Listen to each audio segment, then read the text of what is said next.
2, 3.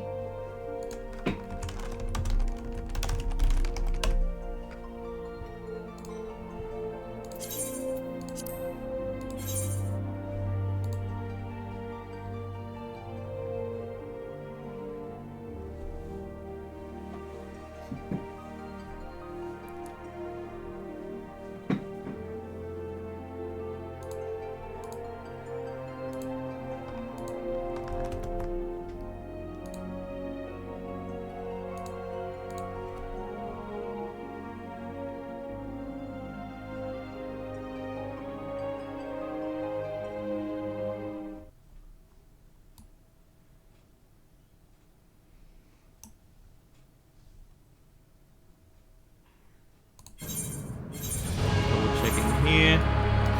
Okay,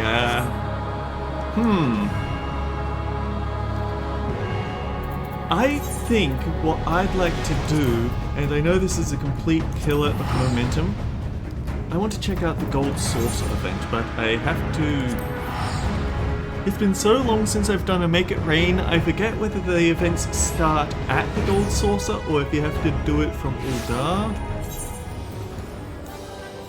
Man, I still haven't actually wrapped up here. Probably Uldar then.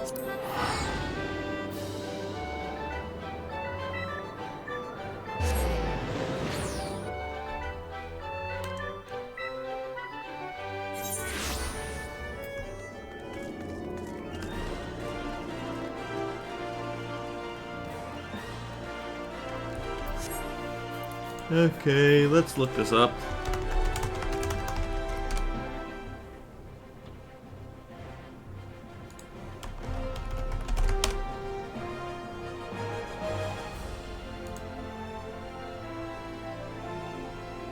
An utterly resistible reputation or invitation. You Otter Be There. Okay. Olia locks eyes with you in a cordial yet slightly desperate plea for help. This quest is available for a limited time only. Greetings, madame. Pray forgive my presumption, but you are an adventurer, yes? You have the unmistakable air of the worldly sort. Courageous, diligent, hardworking, and generous with your time, I should hope. I am Olia, and I serve as one of the many attendants at the Mandeville Gold Saucer. Uh-oh. The famed Make It Rain campaign is currently underway, and we are to come to Uldar to promote the festivities if we wish to spread word of it through more thoroughly, however. We require extra support, namely yours if you're so inclined. Wonderful, it's a great help to us, truly. Pray meet me at the Gold Court. I shall give a more detailed account of the circumstances. I believe our collaborators are scheduled to perform there shortly. Ooh, we have collaborators today.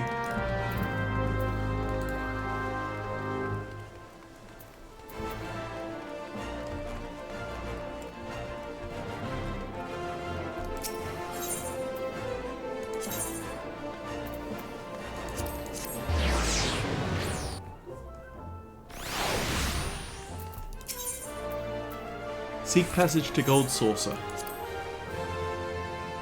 Hey, we could fly to Redzat Han if we so wanted. I don't want to work in the silver mines.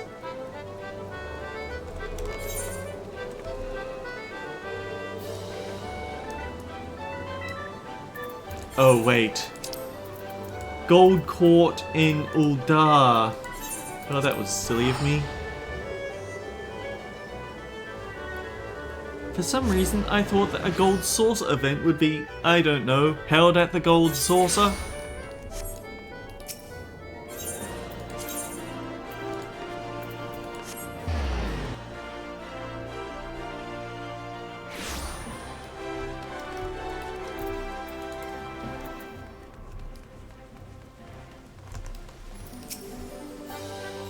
Ah, you've arrived! Ere I begin with explanations, I think it best you experience this year's main attraction.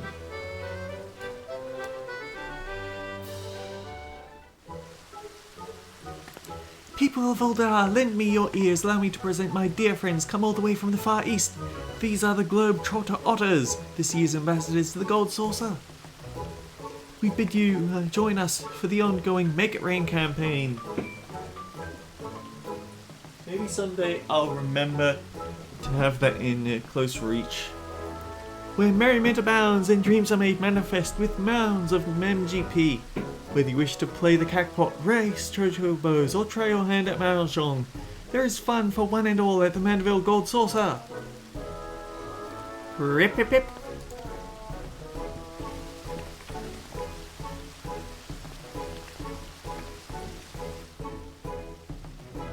Globetrotter otters, she said. I've not seen their like before, but now I feel like I've been missing out my whole life. If we go to the Gold Saucer, we may encounter more of these furry little gentlemen. I suppose it has been a while since my last visit.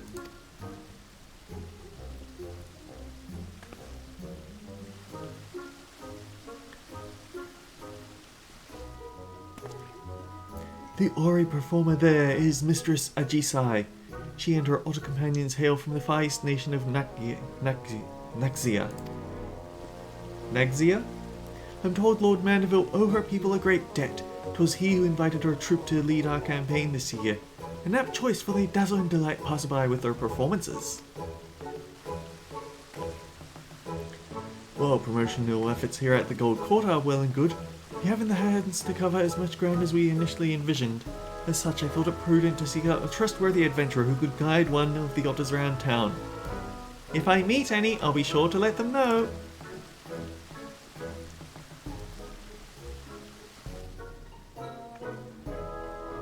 No, of course we're gonna do it.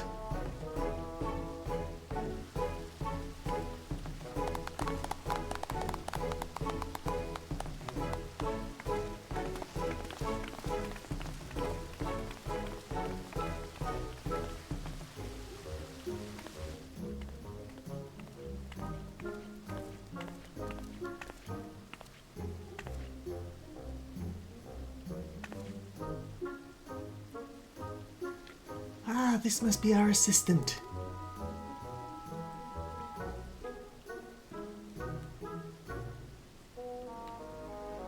We are most delighted to meet you, Ibuki. I am Ajisai, and this here is my friend Usosuki. Isn't this grand, Usosuki? Ibuki here is taking you to the room of the city. Purr. Pip pip pip pip pip.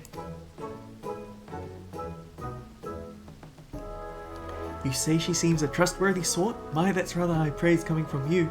And quite rare besides.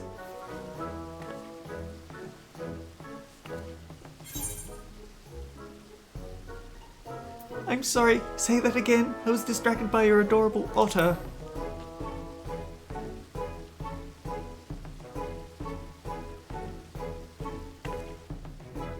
I can scarcely blame you. Their round little eyes, their precious waggly tails, their damp fuzzy heads. Oh, it's all so wondrous. You see, for generations, my home village has lived in harmony with otters. Having spent my entire life with them, I'm well accustomed to their speech and mannerisms. In fact, Mistress Ajisai is an avid conservationist who has dedicated her life to protecting the otters and their habitats. A portion of the proceeds from this year's campaign go to the Naxian otter preservation efforts. That they will. It is precisely why I wish to bring as many patrons as possible to the saucer. Their support, and yours, may save countless otters, so your cooperation would be most appreciated. Me! For promotional purposes, we have prepared you a uniform and a special backpack. Not unlike the one Mistress Ajisai and I are wearing. When you are ready, just say the word. I shall present you with the raiments you require. We're gonna play dress up, I see.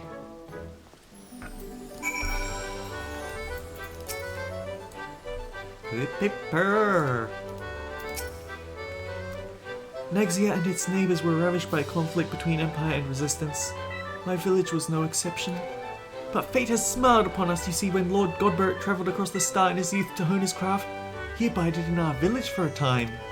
Moved by the plight that befell my home, he sought to strike a deal that would benefit us all. His earnest wish to repay my people's hospitality rekindled the fires of hope in our hearts. So Godbert backstory. Interesting. You are ready then. Excellent. Once you have donned your uniform and backpack, pray accompany Master Asusuke as he makes his rounds. I need to change my lunchtime alarm so it doesn't go off on stream day. As he makes his rounds of the steps of the hall. Asusuke is possessed of a keen instinct for locating crowds. Oh, wait, no, that's her. But given the limits of his vocabulary, we'd like for you to speak in his stead and inform patrons of the Gold Source's myriad wonders. Olia and I have a meeting to attend, but once we have finished, we mean to canvass the steps of Nord with the rest of the Globetrotter Otters, in search of potential patrons. May the Kami of Fortune see fit to bless us both. Now be a good little otter for Ibuki, Asusuke. Pip!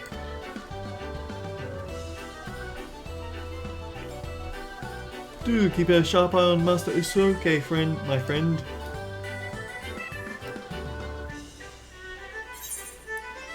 Transformation. Certain duties will require you to transform into creatures or other people, restricting available actions. These only last limited time indicated by transfiguration effect. Should this effect expire or you stray too far from the objective, you will return to your normal form. You can return to the starting location to refresh the duration.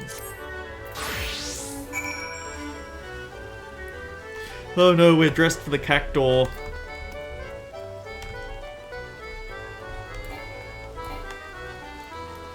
We can't use our weapon at all. Otter backpack. Okay.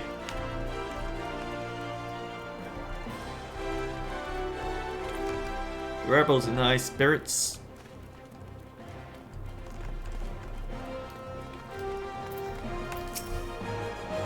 Oh my, what a precious little darling you are. Where did you come from?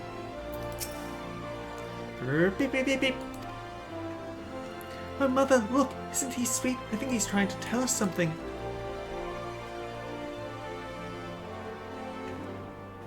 I see, so they're having a festival at the Gold Saucer. Will there be more adorable animals like him wandering around?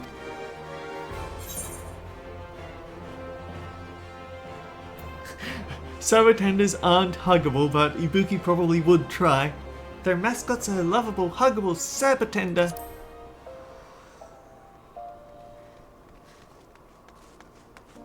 That sounds like a dream come true. I'd love to see it all for myself. Can we go to the Gold Saucer, Mother dearest? Can we? We'll need to consult your father about it. He did recently bring up the subject of taking more family outings though, so I doubt he'll refuse. Thank you so much for finding us. If I see you at the Gold Saucer, I'd love to spend more time with you. Beep, beep, beep, beep.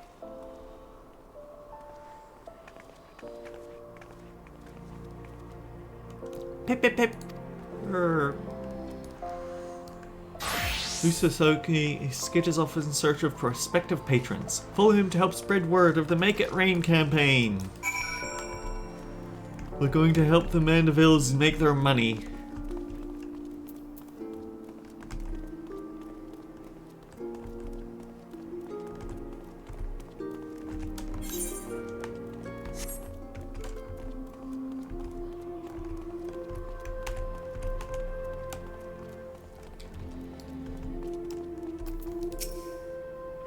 Beep, beep, beep, beep, purr.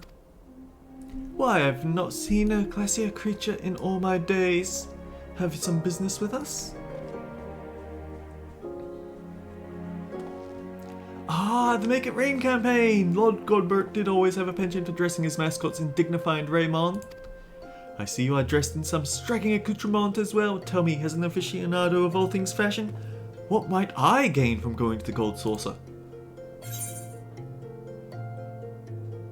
You'll love Master Rose's fashion report. Is that right? I normally have no interest in gaudy amusement parks, but that sounds rather promising. Perhaps it's worth experiencing for myself. Thank you, my fuzzy little agent. You've given me a fresh new perspective on the saucer. And that tuxedo is absolutely flawless, I must say. Beep.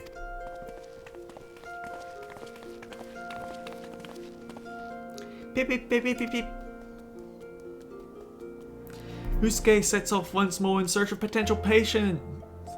Follow him to his next destination. I kind of mangled that sentence, didn't I?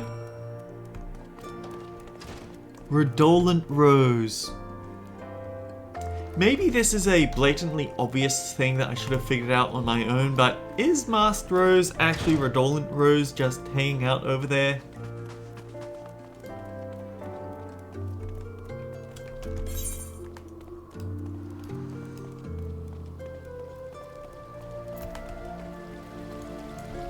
Taking the red, bottled fantasy. So you want to be a gladiator.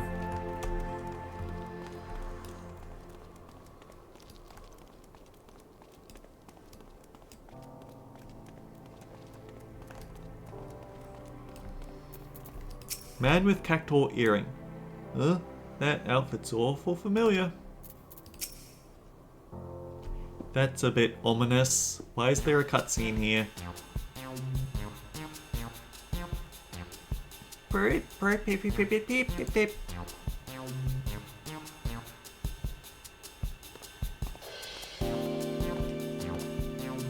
Yeah, let me guess. Something's afoot at the Gold Saucer.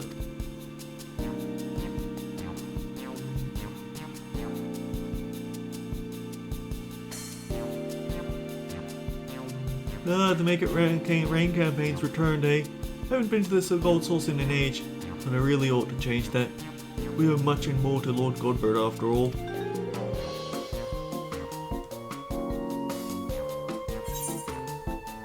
You know Godbert Mandeville personally?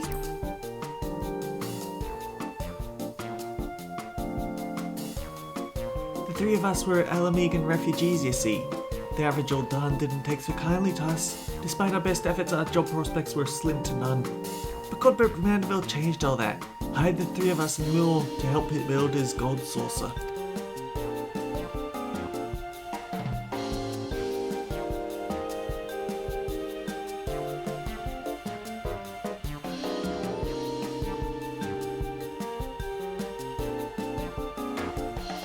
I don't suppose your companion's tuxedo was based on Senor Sabatenda's, was it? Senor Sabatenda's a favourite of mine. Him and all he represents. Construction on the saucer started soon after the calamity. Those days, Delamad's aftermath haunted every waking moment of our lives. And yet, despite it all, there was an old Lullafillin man among the workers who loved nothing more than make us laugh. Every day he'd think up some new dance or pose to lift our spirits. Some called him eccentric, but none could deny the joy he brought us. After our work was done and the saucer was built, old Godbert sought that man out and dubbed him the first Senor Sabatenda. Even now, even if it's not the same man in the suit, I can't help but grin whenever he strikes his famous pose. It ain't much of my business anymore, but keep on spreading that joy to others just like a friend did. Pip pip. Anyway, didn't mean to talk your ear off. I'll let you get back to it. And don't worry, we'll find time to visit the saucer.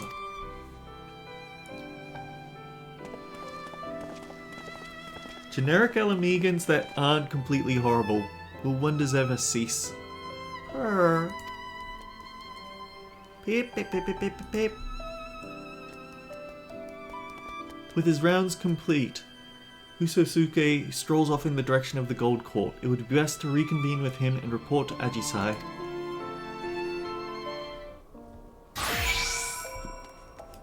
It's not quite finished yet, though.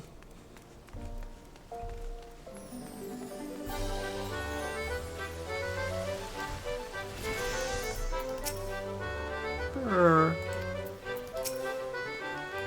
A warm welcome back to you, Mistress Smeeta. Your timing is impeccable. Ajisai and I had just returned from the steppes of Nald. I dare say our exhibitions were a resounding success.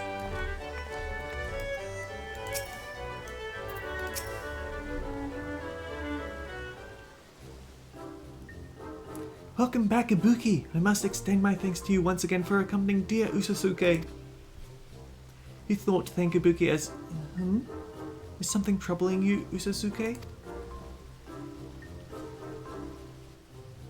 Pip, pip, pip, pip, pip, pip. You wish to learn Senor Sabatender's famous pose? What inspired this of all of a sudden?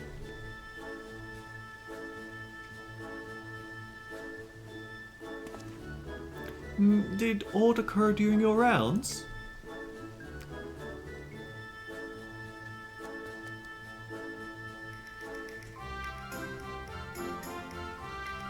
Ah, so that's the way of it. I imagine Usosuke yearns to uplift others in the self-same spirit as Senor Sabatender. Hip hip! A noble desire, that, and one that can be feasibly arranged. I shall speak with Lord Godber and request the tutelage of our current Senor Sabatender.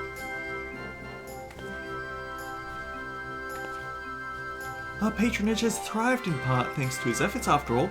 Master Usosuke's continued endeavours will be a boon to guests and staff alike. Hip hip purr! Isn't that wonderful, Usosuke?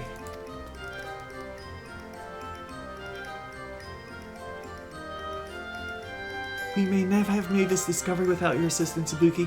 I am in your debt.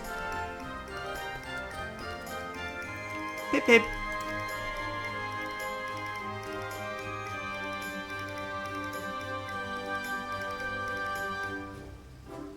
Well, I believe it's high time we made our way to Gold Saucer. Pray, meet us there at your earliest convenience, Mistress Mida. Your reward awaits! It's 5 gil. God damn.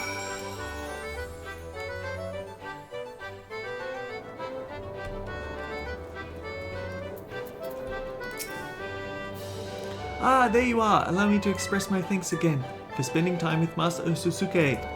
He and his fellow globetrotter otters took to the posing lessons most diligently. Our current Senor Sabatender was quite impressed with the results, just as I'm sure our clientele will be. What's more, I'm pretty pleased to report that this year's promotional campaign is proving incredibly profitable.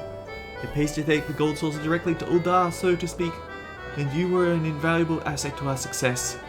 That person just teleported.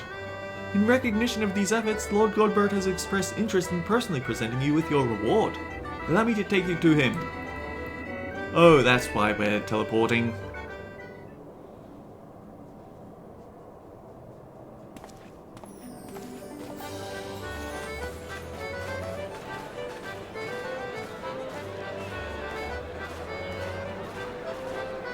The otters have taken over.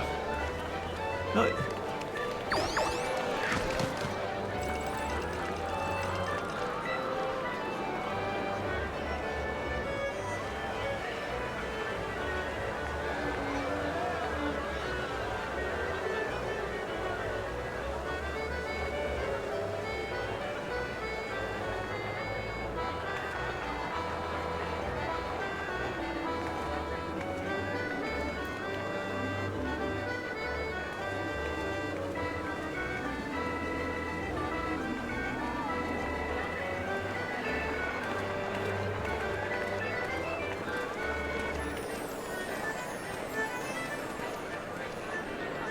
Hey, it's those 3.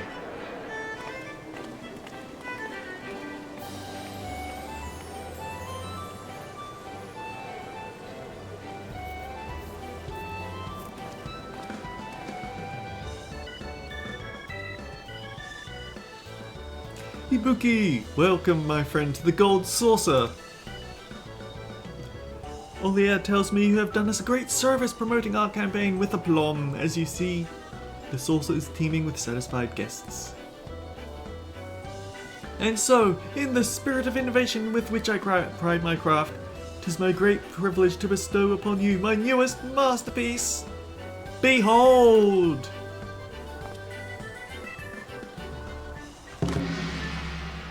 An otter mammoth.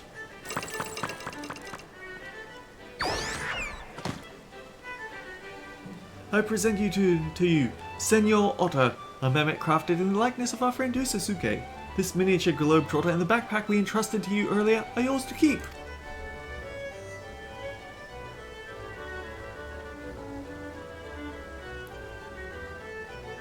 We still need to get you into a fight with one of the trains. We need that suplex the train cutscene. As Olia might have mentioned, I have pledged to invest a percentage of our profits into otter preservation efforts. And we are off to a most heartening start. On behalf of all involved, you have my heartfelt gratitude. The Gold Saucer is, and shall ever be, a place of merriment for all who enter, which is why I should hope we can expect your patronage as well. Until then, know that we eagerly await your next visit.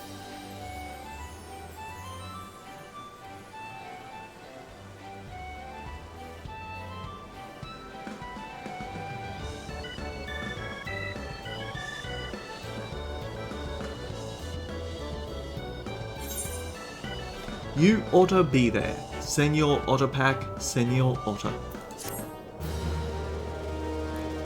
Alright, with that out of the way, that's way more fun than trying to be an extreme or savage unsynced.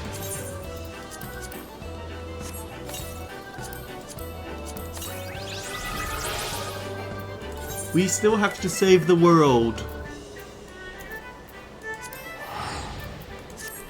I know, it seems very silly to break off with that, but I did need to buy some time. It's dungeon time, and although we did check them out last time, let's talk to them one last time before we go in.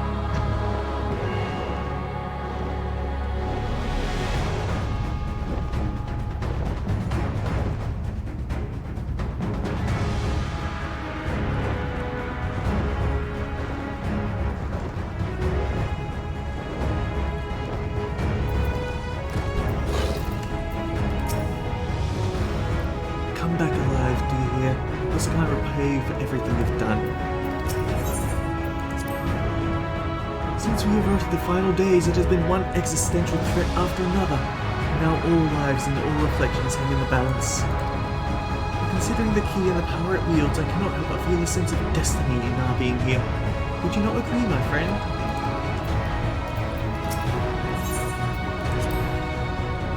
As much as we've been able to learn, there is still much more we do not know about the key. What I do not know, however, is that interdimensional fusion must be stopped. This is my mission I've inherited from my parents, and I will see it done.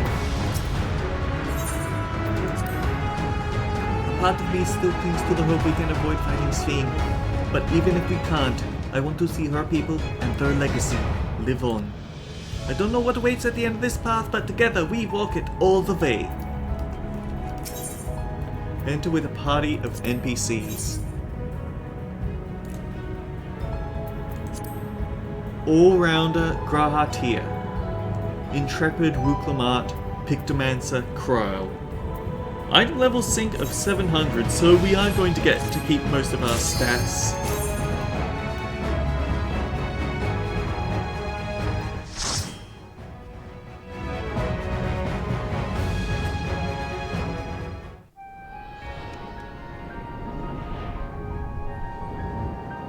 Unlost World, Alexandria. Maybe that should have been the stream title, but I feel like Sphene's Burden works better because it's the name of the extreme version of the final boss trial.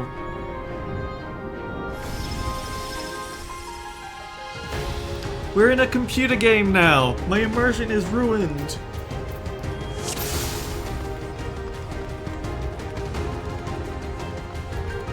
To the memories of better days, I bid farewell. But inside Sphene's memories, is this Alexandria as it was when she lived? Have you heard? Princess Sphene is here. Princess's airship has come to visit us. Even with all her duties, she makes time for us. It's the princess! Foreign entities detected. Proceeding with removal.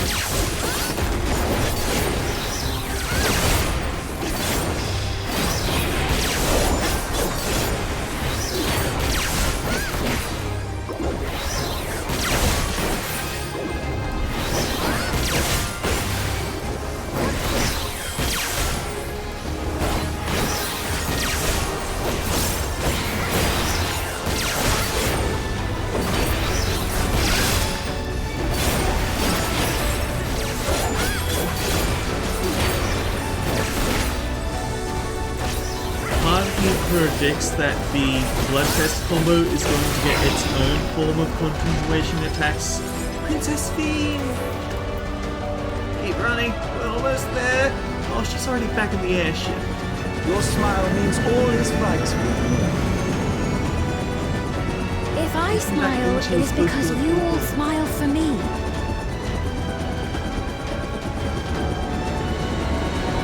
So uplifting to see and hear Her Highness.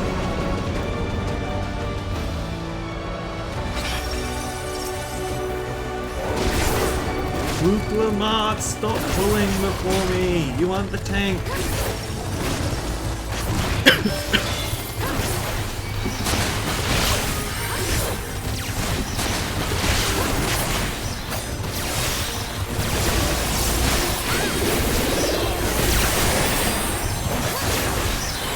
Oh wait, no, this should be the AoE combo, shouldn't it?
I miss when Grahatia used his holy attacks to stun the enemy mobs.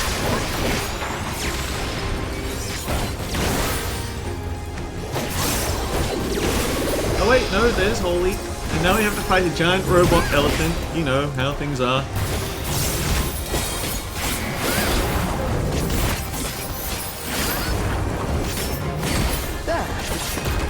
Welcome back, Snow.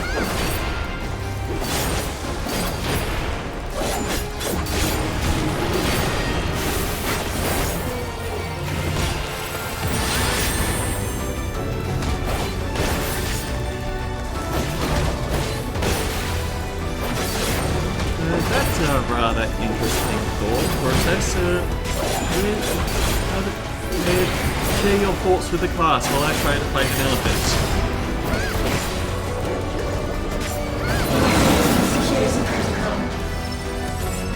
Okay, first boss. This one is very faint. This is one that I often get called in to help Stella with.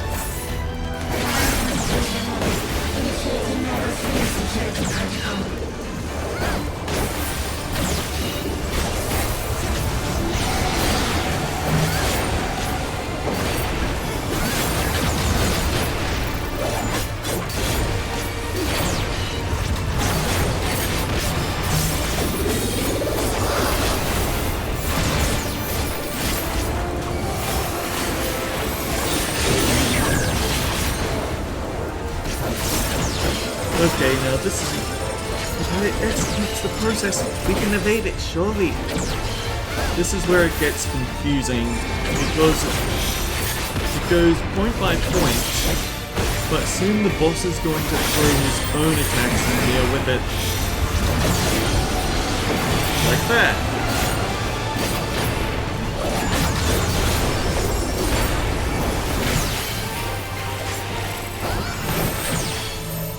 I'm the tank. I cannot stack with the party. Grahatia, why did you rush over to me? Foreign entity removal engaged. Here it comes again. Cross, cross, circle, circle, cross.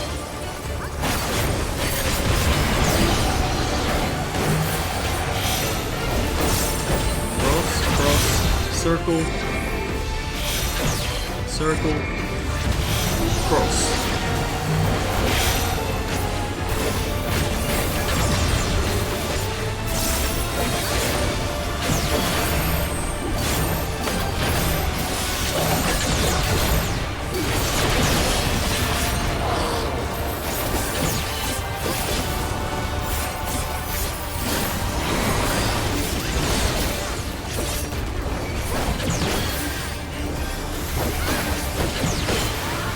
It's true, but you have to remember that this endless version of Sphene is a computer program made by the Preservation.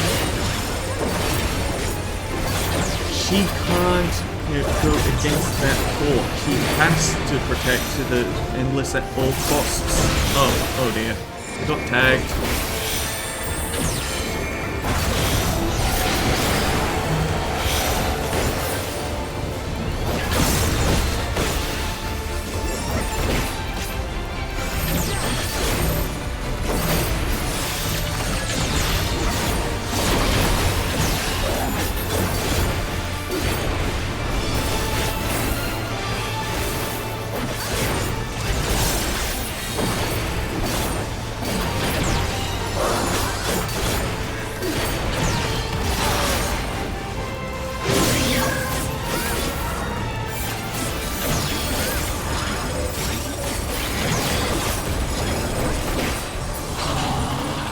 Do you like that? You are my people, and I will protect you.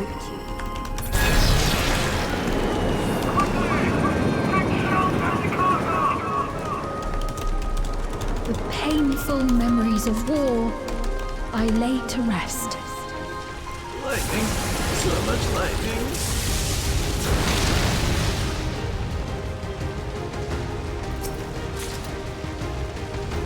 Foreign entities detected.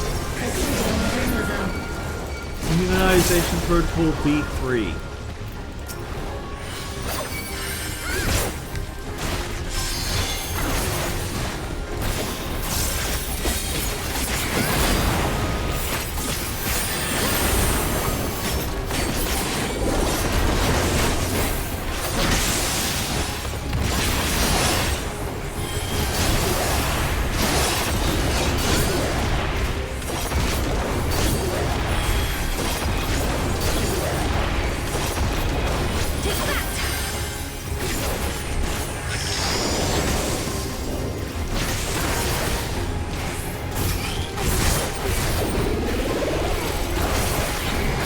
Something special for you.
Alright, this one can get a little bit tricky.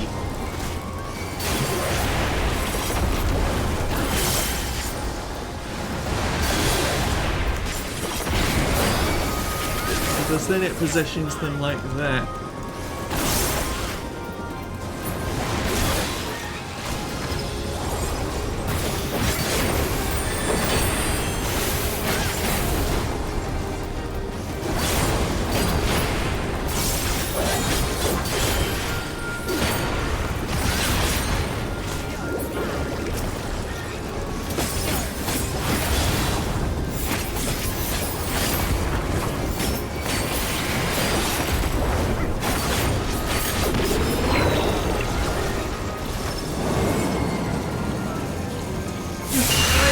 Oh no!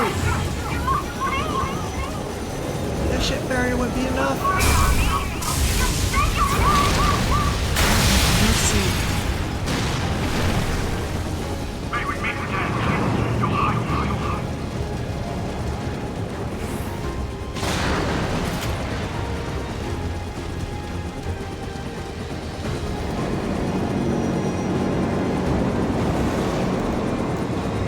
hey, treasure.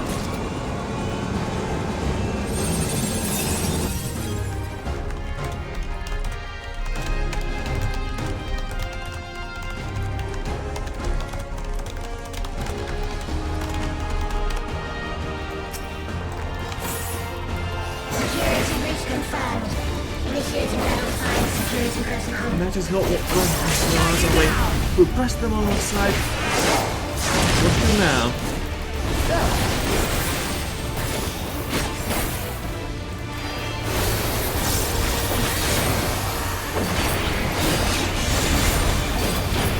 Keep your eye on what shape it takes, because that'll tell you what way you have to position yourself. This is the safe side.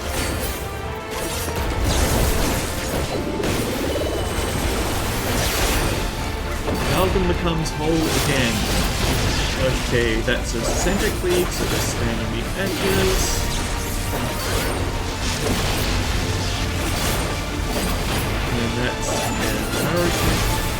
That's a what's it shape, so you just stand back to that.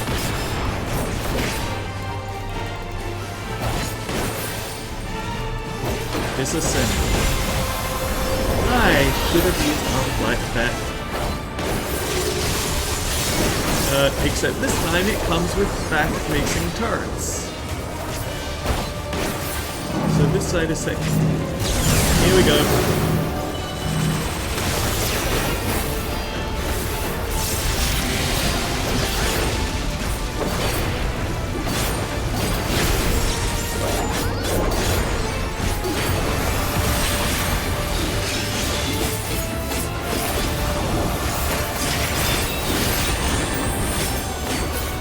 Casual 43k damage, you know how it is.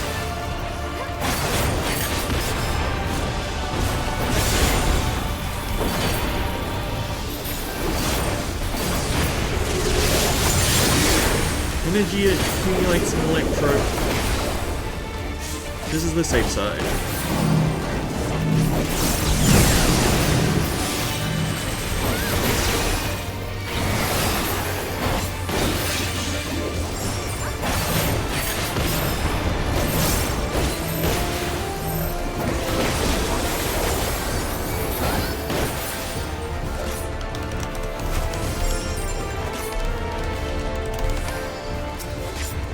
Uh-oh. Darn. Thank you, Grandia.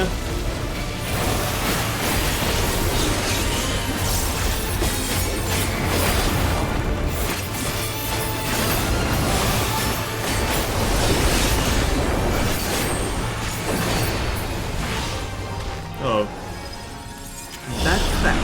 Another obstacle Fear out of the not. way. You will all live on. And at the last, my final endless. It used to be dangerous out here, right? Yeah, thankfully for the barrier. Without it, there's no way we'd turn out salvaging like this. Another beautiful day beneath Everkeep's barrier. Fire detected. Initiate. Jetty protocol.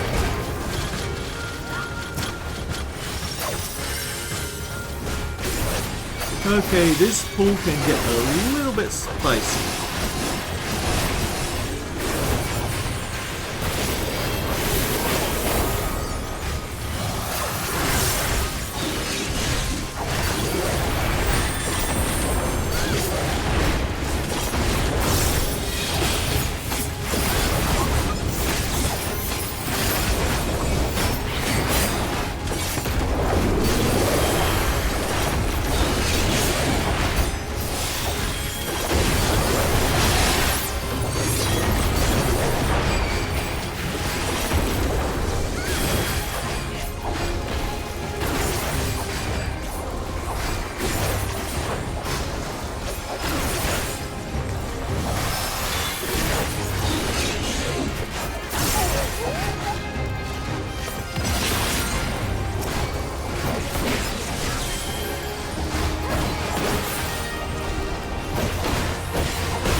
that queen? Not until keep complete. I mean, her memories were preserved.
Savage Aim materia.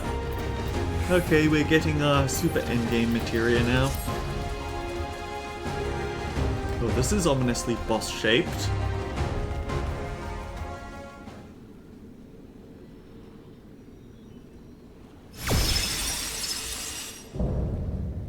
Bleeding Edge Technology. Eliminator.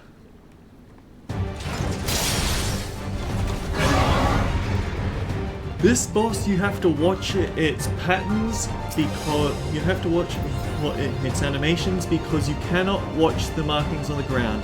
They're coming, Sphene. We'll find her soon as we've dealt with this.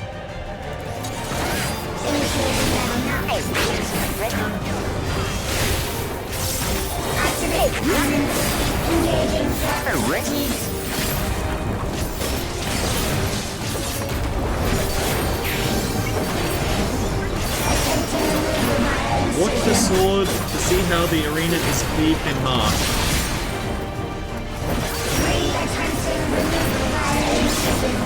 And now the sword swaps sides, so you have to be on the other side. The sword's changing side. Controls are tightening. Have care on the weapon side.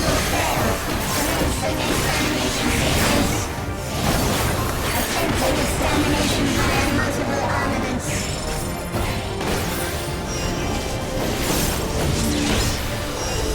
Swapping sides with the sword, in the hand.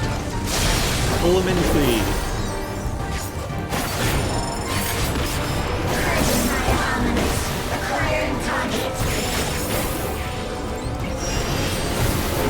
We now stand under a glowy spot with the one safe place in this area.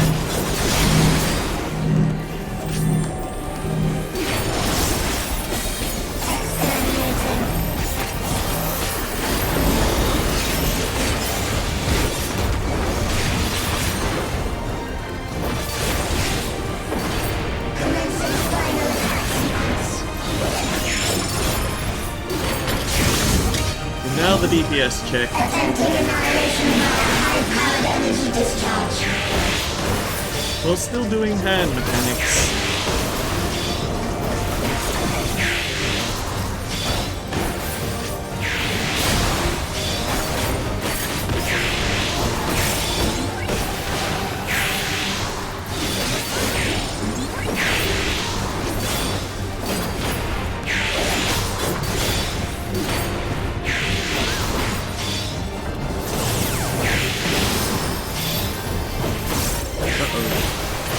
Energy accumulation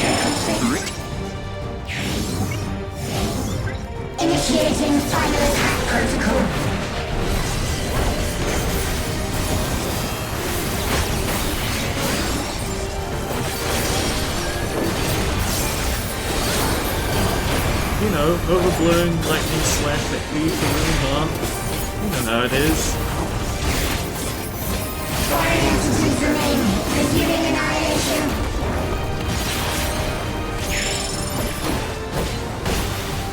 Uh-oh! Do not get hit by the blue telegraph. It will kill you.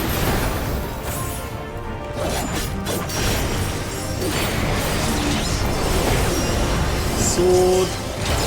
Oh, everyone is almost dead. Except for me. I don't think I can solo this boss. Attempting total annihilation. Annihilation. Annihilation. And now, all the lasers.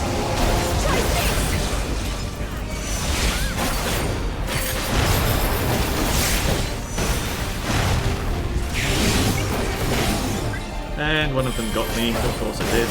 Subroutine, I have to watch my hands even though I'm doing my combo now.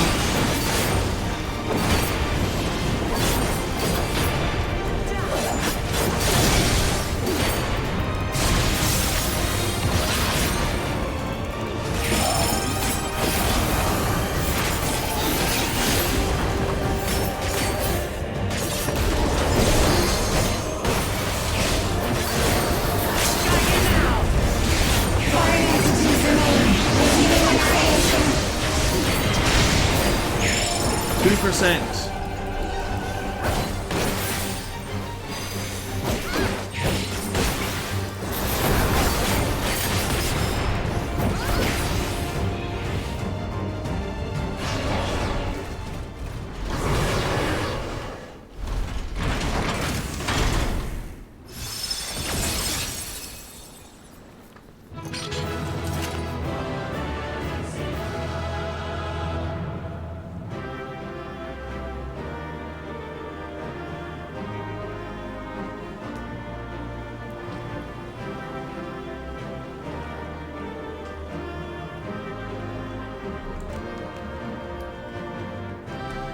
Nothing to say, guys? Okay. Epochal Earrings of Slaying.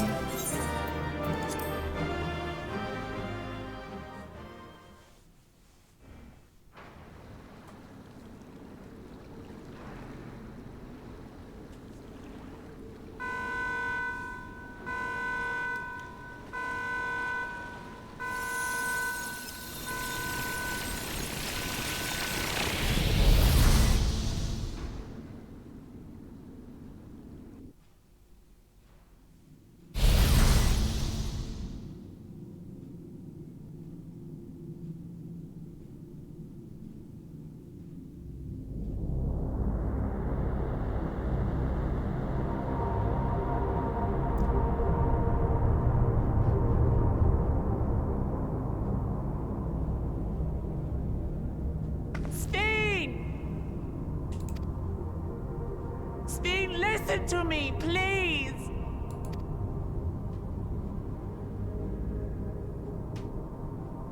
I'm afraid she's gone. Synchronization will soon be complete.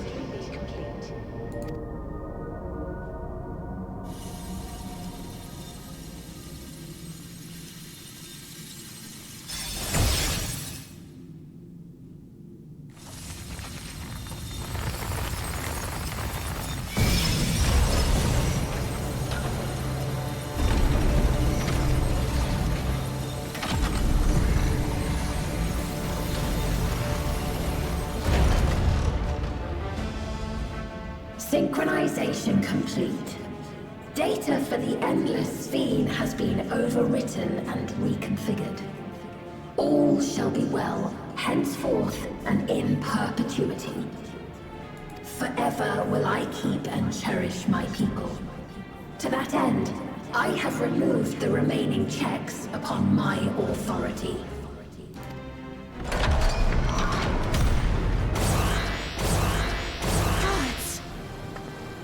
Obstructions to the plan will be summarily removed.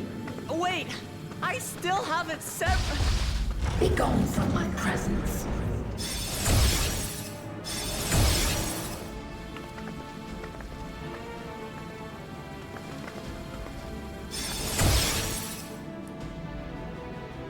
You don't get to be in the final boss.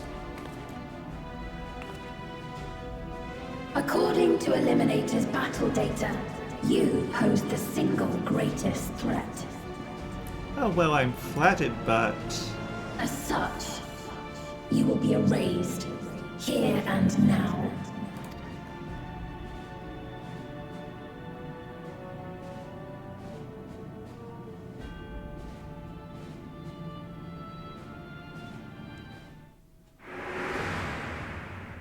I am the bearer of the memories of Queen Sphene of Alexandria, and my desire to protect my people transcends all others.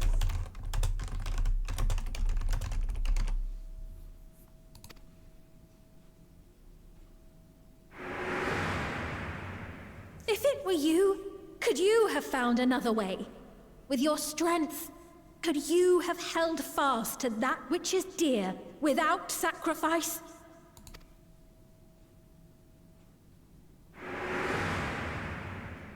Listen to me. There's something that I need to tell you.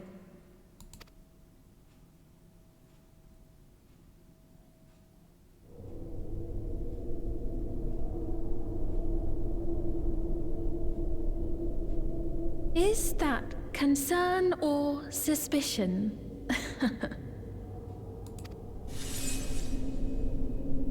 If things should take a turn for the worse...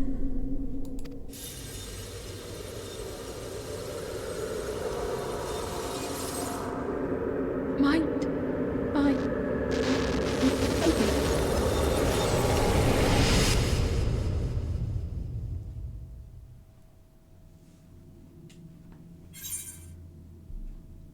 I know what I have to do. Obstructions to the plan will be summarily removed.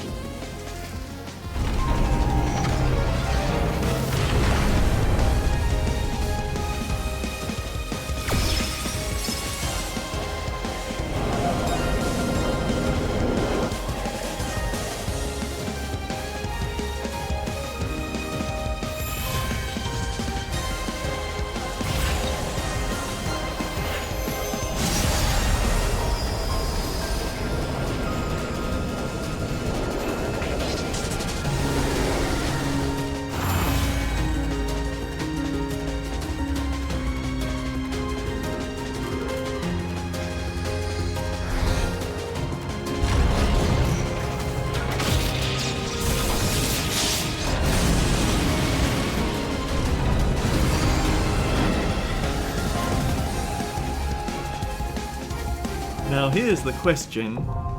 Interphos is now accessible. How fast will our queue times be? Because we don't have very much else that we could do while we wait for it to pop. Oh, our gear is breaking down a little bit.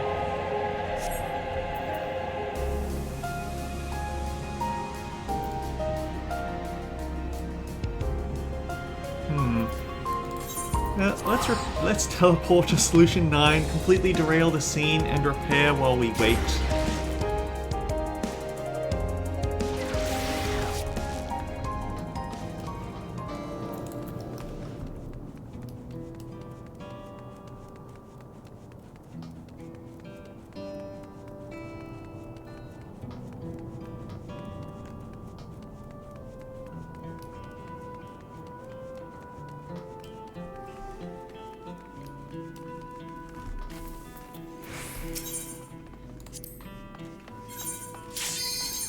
Oh, there we go. Fast pop. Back to Sphene we go.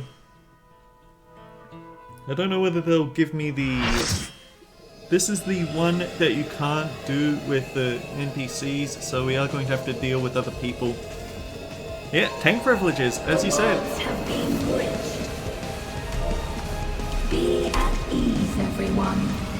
Your ether will soon be replenished.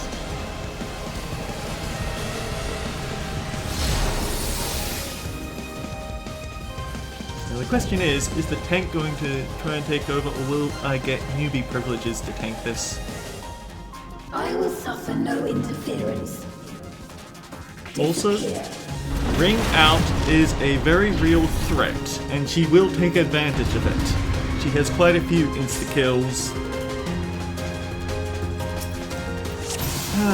Yeah, I guess they don't think I'll...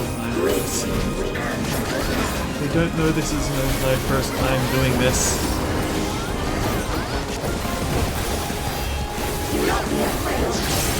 Legitimize force. Right blast, left blast.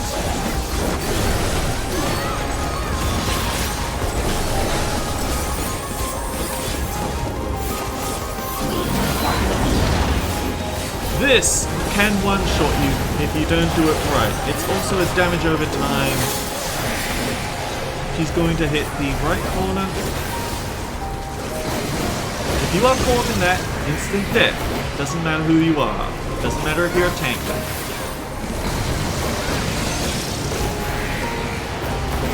Fortunately, after the first one, you can predict a safe spot.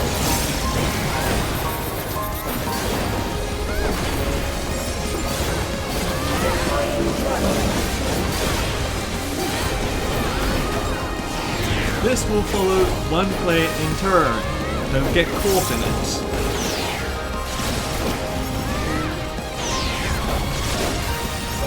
So that would be me.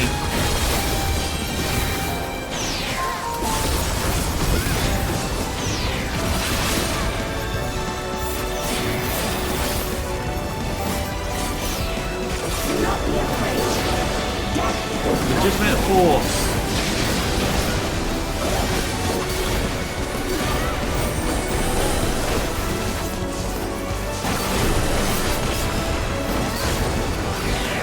Of course, this is just the simple part. It's going to get a tad more complicated when she does virtual shift.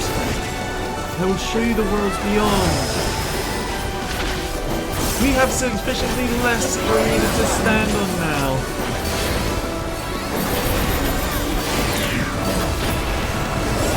That will walk onto two players in turn, so they just stand on opposite sides and everyone stands out. Very simple.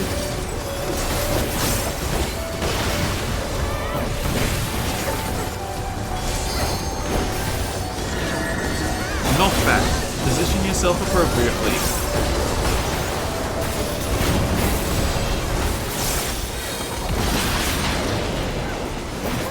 And this is an outwards AoE, stand inside it.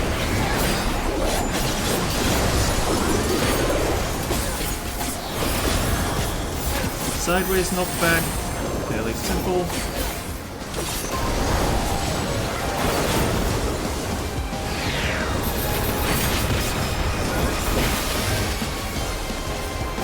Virtual shift, she's putting everything back to normal.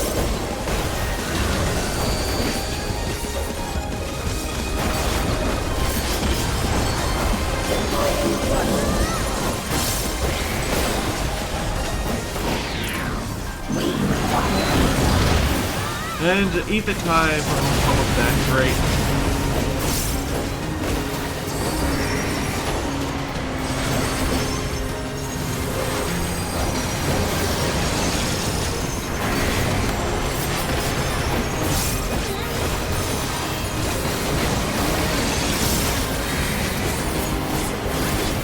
I think the third time, because this is the second time she does this, you can expect her to also throw down these circle drones. You have to get inside, and I'm always getting caught out by that one.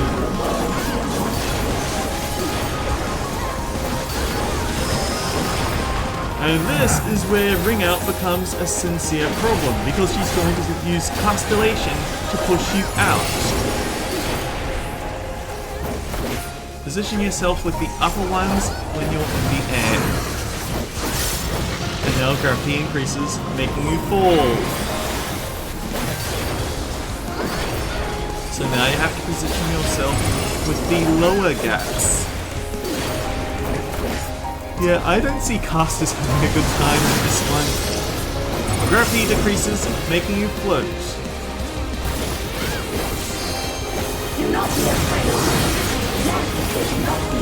Legitimate force coming up. Step appropriately. Gravity increases, making you fall. So make sure you are over the platform when you fall.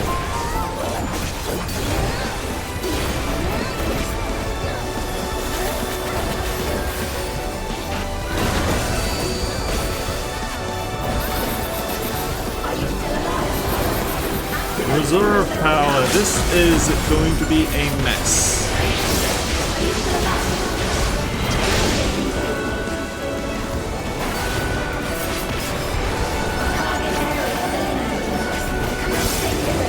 They are giving you plenty of time to wind up because this is going to suck.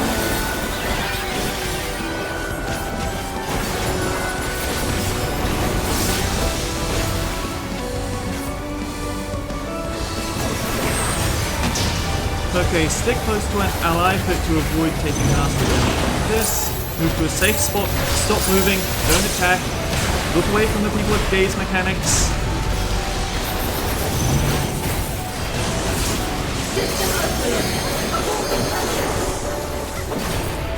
Hey, we only lost 2 people to all that nonsense. What fun!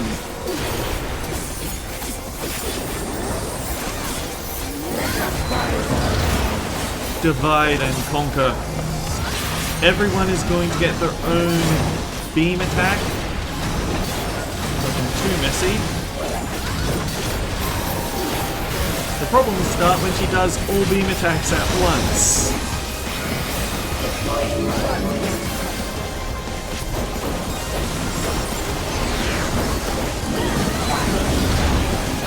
Okay, eat the tide once more.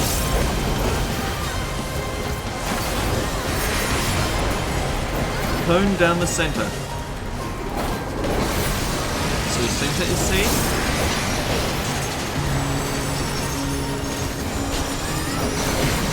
Get in. I think that might be the most generous version I've seen that before because she did the center one first. But maybe that's just how it usually goes and I haven't been paying attention to it in the past.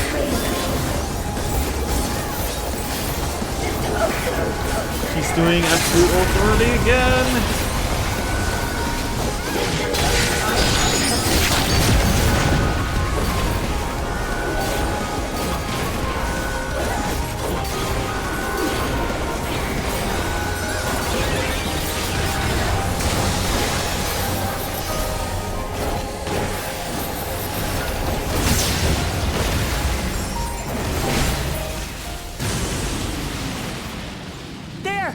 A rift in her reality!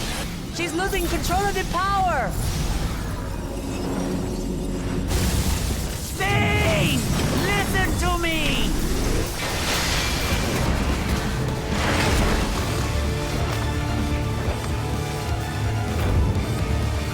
I understand! I do! And I know that you won't be swayed from your course! But if there's truly no other way to resolve this, then face me! Not as a machine, but as the real you!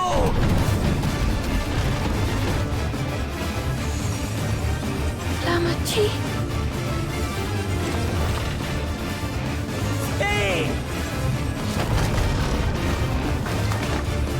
Anomaly detected in memory banks. Data for the endless Sphene partially restored. This is what I desire, and I will not fail. No one ever let Uklamat live that moment down.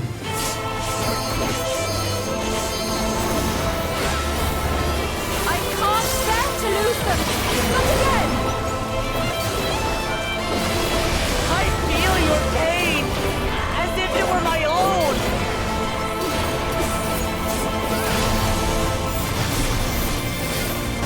At last, I think I know you! All of you! How can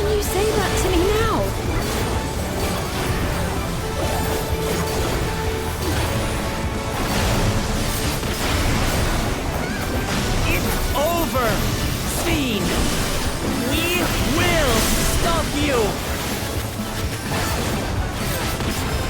No!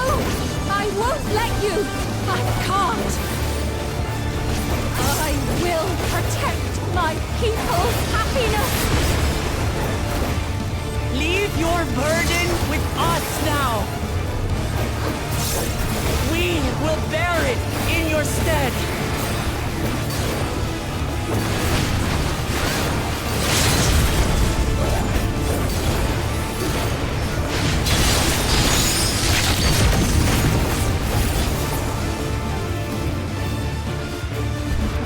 DBS trackers have shown that Wukuma feels like 30% of the boss's total DPS in that one section. They were not happy about it.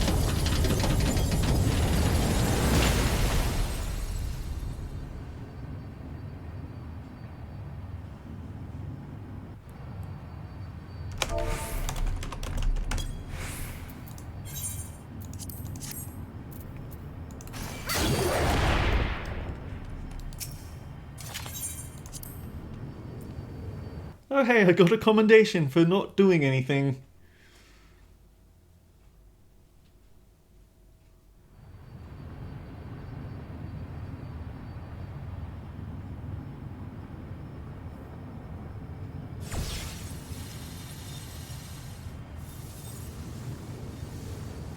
Sphene!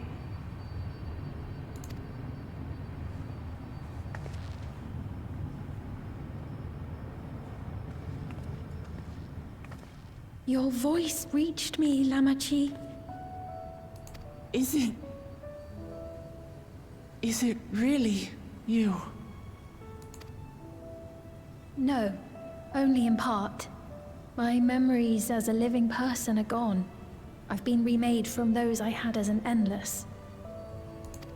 However, I cannot remain long, for the Meso Terminal will soon cease to function.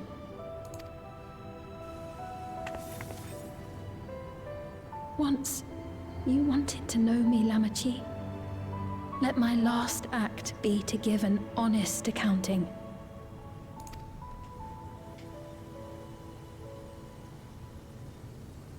I am, above all, sorry for the suffering I've caused your people and mine. I am ultimately powerless against the inevitable, unable to do aught but visit harm upon the innocent.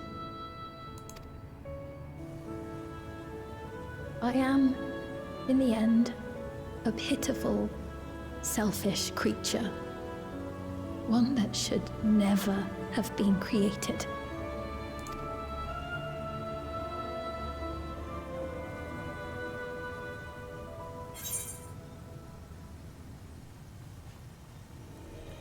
So apparently if you pick this, I recall on Reddit, and I have done this one a few times just to see what it is, but I can't remember.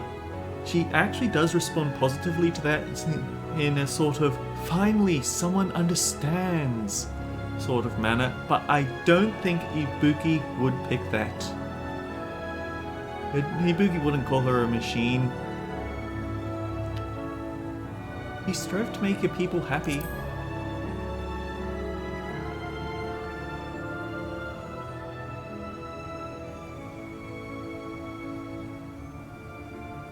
Our nations are worlds apart, but they feel so close.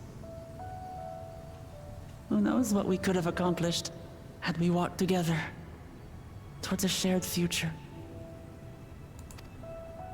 And yet, it could never be so. We each had our own to protect. If only I had met you when I was still alive, then perhaps. But it's no use dwelling upon a miracle that didn't happen.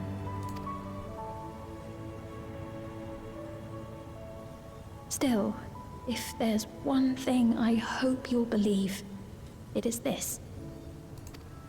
Brief though it was, I treasured our time together. It pains me to think that its memory will disappear along with me. You say that as if Wuklamat's going to forget you. I know I have no right to ask this of you, but when I'm gone, my people, will you? We'll take care of them. Don't worry. And we will never forget the Endless. Neither them, nor the time we spent with you. So be free of your burdens, Sphene. And sleep well.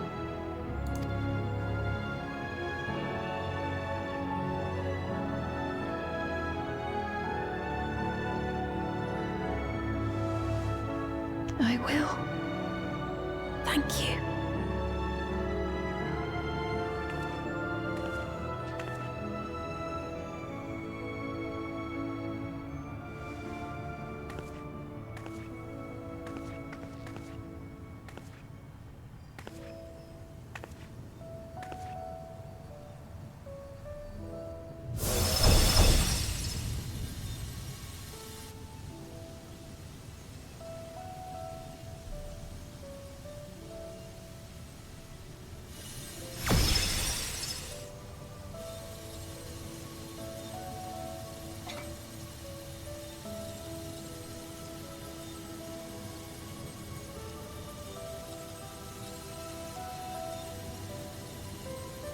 Just what I wanted. A souvenir.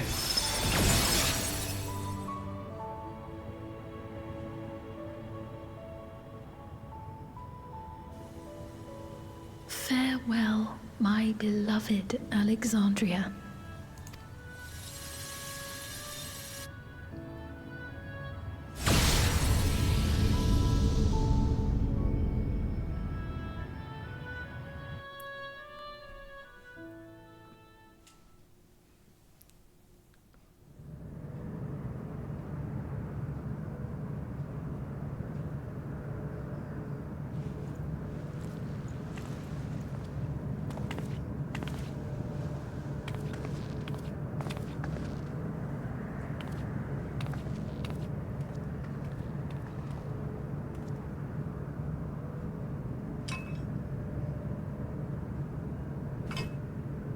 What a lovely paperweight.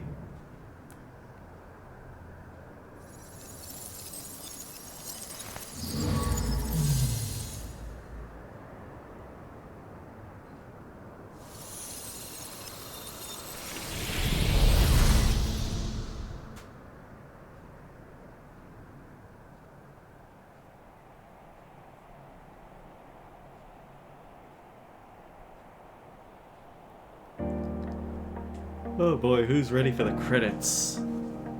Alright, so we are going to get we're going to get a bit of discussion. So it was that the Meso-terminal fell dark, and the Endless departed for Oblivion's embrace. I'll give thoughts on the project once we get to the proper Their credits. resplendent paradise was no more, as the memory sustaining it faded with the golden light.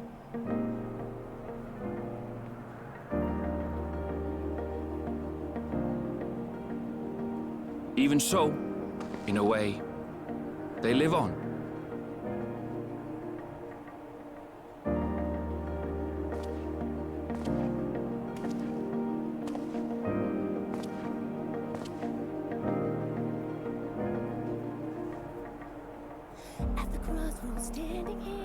This I felt with conviction, as I basked in the glow of a new dawn.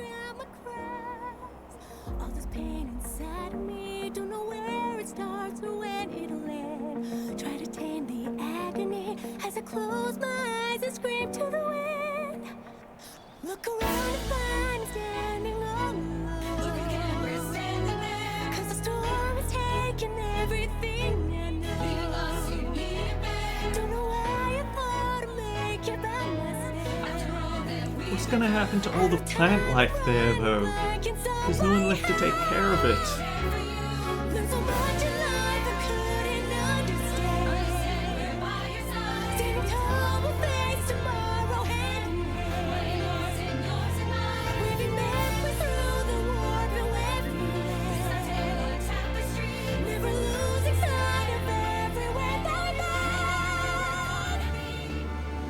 It remains to be seen how interdimensional fusion may have affected other reflections. Kryle's parents spoke of the power's capacity for both good and evil. I cannot help but wonder how Sphene's deeds will be remembered by those they touched. The key that started it all was entrusted to the adventurer.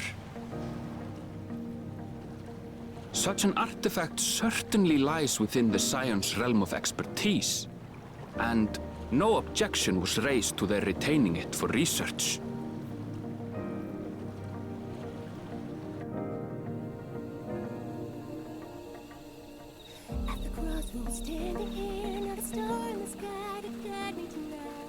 By order of Vau Kona, the Sky Deep cenote was placed under the strict watch of the Landsguard.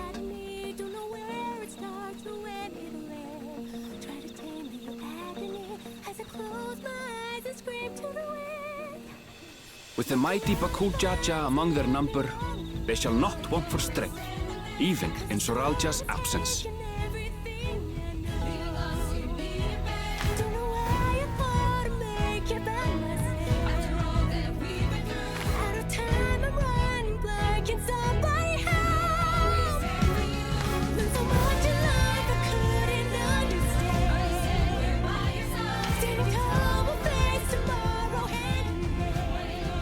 Upon learning of their queen's passing, the people of Alexandria mourned and wept. Having devoted herself to sparing them sorrow, the sight might well have moved Sphene to tears. However, with Wuklamat carrying on her legacy, I have faith that her subjects will know joy once more.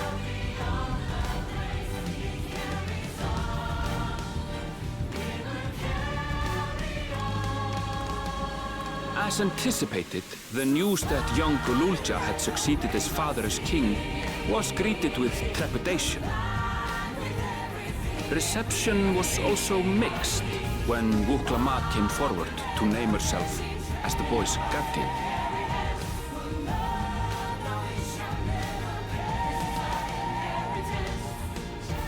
But the people were mollified to learn that Everkeep's systems remained operational, and there would be no impact on their lives.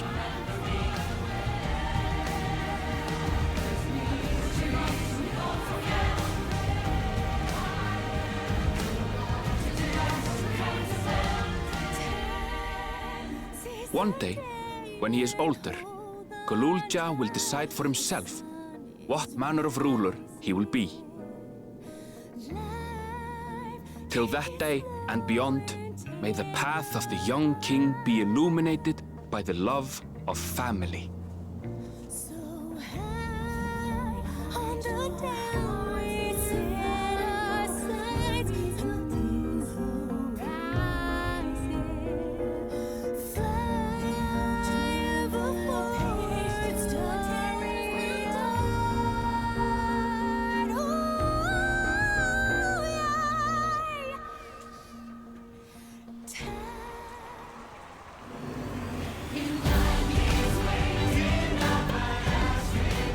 Meanwhile, in Tuliyolan, the people came together to hail their new Dawn servants' great victory. Having honored those they lost, they turned their attention to a brighter future and celebrated for 3 days and nights.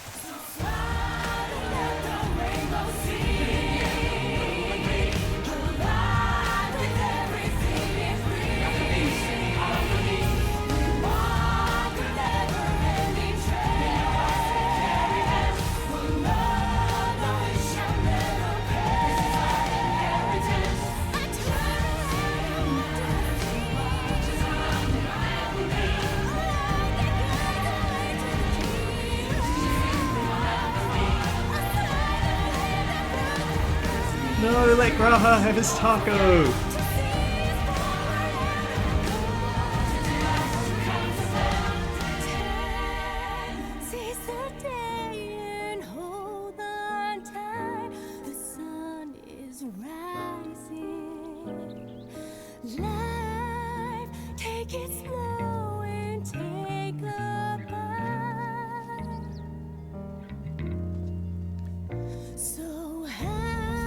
Palestinians don't know how to deal with small children.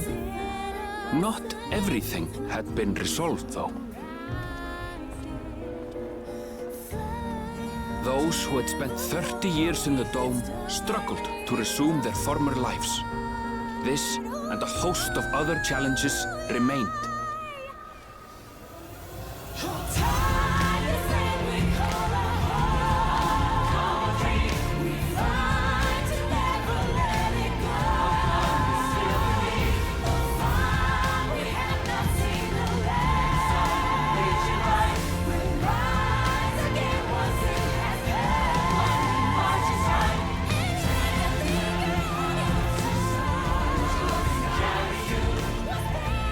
But as the new Dawn servants continue to lead with strength and wisdom, the people may be assured that peace will endure.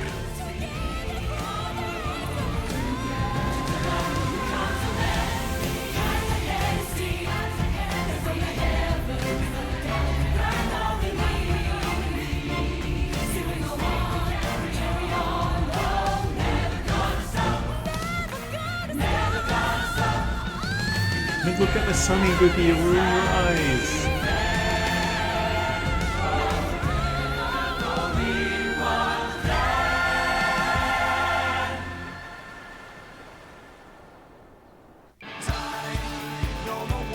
And that is Final Fantasy XIV Dawntrail. I have been doing quite a bit of little Final Fantasy XIV videos here and there of interesting scenes and such, but this is the first time when I finally got streaming working, I had the thought of, what if I cover things that aren't easily compressed into single videos? Because you have to try and keep your videos at about 30 minutes, unless it's Refraction Railway, and in order to make it... The algorithm doesn't like long videos is the problem. But streaming is a way to put it into a bigger setting, because when people see it they go, yeah, that's a VOD, it's going to be long, but I have the time to kill, I might as well check it out, right? Or maybe someday I'll get really lucky and I'll get actually raided by someone and people stick around so I'll have a streaming audience. I somehow doubt I'll ever get that lucky though. So yeah, and the thing is, when Dawntrail came out, its reception was quite controversial. People didn't like the story at all. And people really didn't like Wuthlamart. And I thought, well, I have Ibuki at level 90. She hasn't gone through all of that main scenario quest for there, but what if I get her up to there and just stream the whole thing? And sort of you have a more critical eye of the story to try and figure out what works and what doesn't. And the thing is, I didn't hate Wuthlamart at the start, but after going through all this, I realized, no, the hate is overblown just like I thought. Yeah, she's not a great character, but she isn't awful like people think. I feel like a lot of that does tie up into transphobia against the voice actress. She does have a bit too much presence in the plot though. It does feel like at times she overshadows even people that need the reception. Like, how much of the... Despite Kryl having a very important amount of... Kryl is just completely overshadowed by her. She gets a few important scenes and that's about it. It's very unfortunate there. But honestly, I don't hate Wuthlamart. I like making fun of her at times, but I like making fun of a lot of people in the media. That's nothing new. They did change the writer from Shadowbringers and Endwalker. She wasn't involved in this as far as I'm aware. But the thing is, you can't tie her down to one game forever. She's going to want to do other stuff. And it felt like Endwalker was a pretty good summary for the arc of, okay, we need to deal with Ascians and the fate of the star and all that, so they moved on to other things, they tried new stuff, and I think that this does have a pretty important theme of legacy. Legacy is important, but you don't want legacy to reach the point where it's destroying the future that other people have. You don't want it to be destroying others. and that's what the villains have. I think that what they did with the Bakul Jar Jar was actually a really cool about turn, heel face turn, because at the start you wouldn't expect him to be any good, but no, they had a very sympathetic motivation.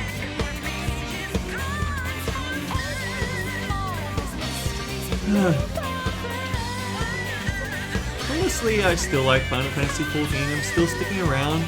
Evercold is coming up, but thankfully it's not right around the corner, so I have time to tackle all of the Dawntrail endgame stuff in streams.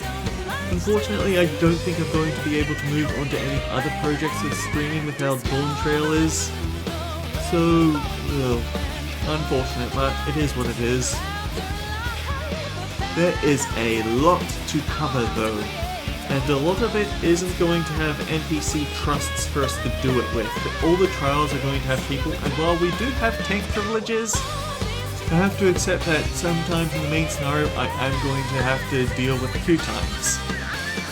My backup plan is Hildebrand, because Hildebrand has a Dawntrail series, and that's going to be a lot of fun.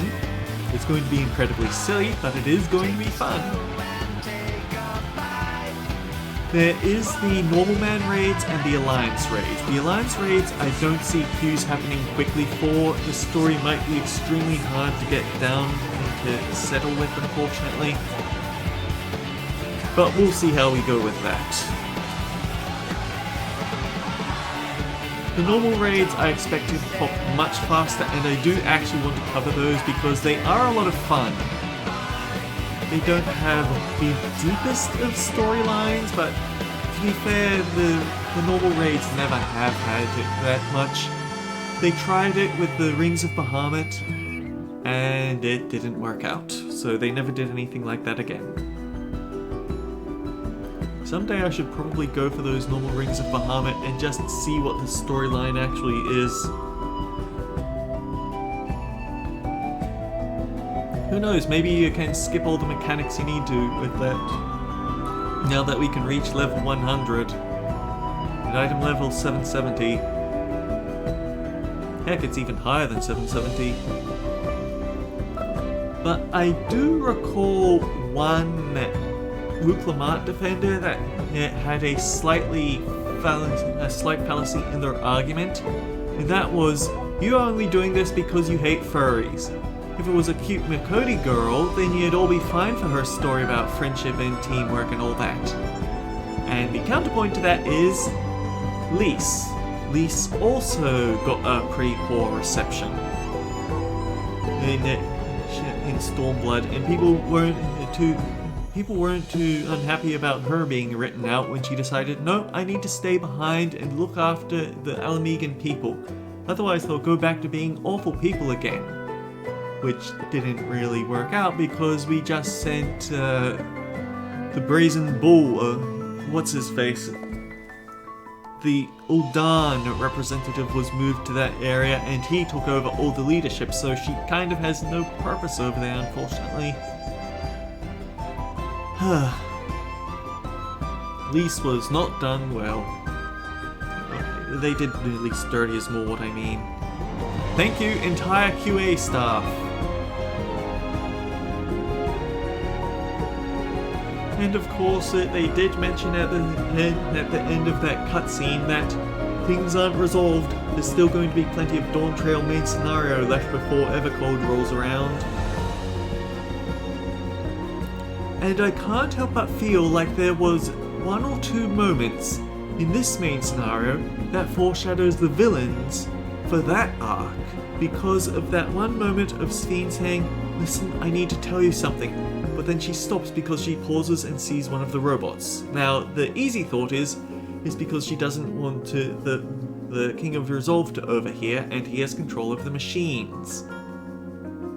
But I can't help but wonder if our upcoming arc villain, it's established that they have a lot of reconnaissance stuff, a lot of surveillance equipment. Is it possible that she was keeping quiet because she was worried that they'd hear about it? Man, even when I have this set to fast forward, it's still taking quite a lot of time. long credits. It's almost like it's an MMO AAA title or something.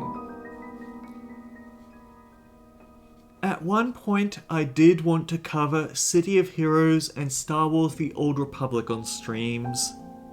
City of Heroes was my first MMO and I have a lot of fond memories of it, but it's also a very retro and janky game. There are fan servers set up now and those are nice. But the thing is that it's still very janky and I actually kind of want to share that sort of jank. I want to talk about that old game, explain how different it is compared to your standard MMOs these days.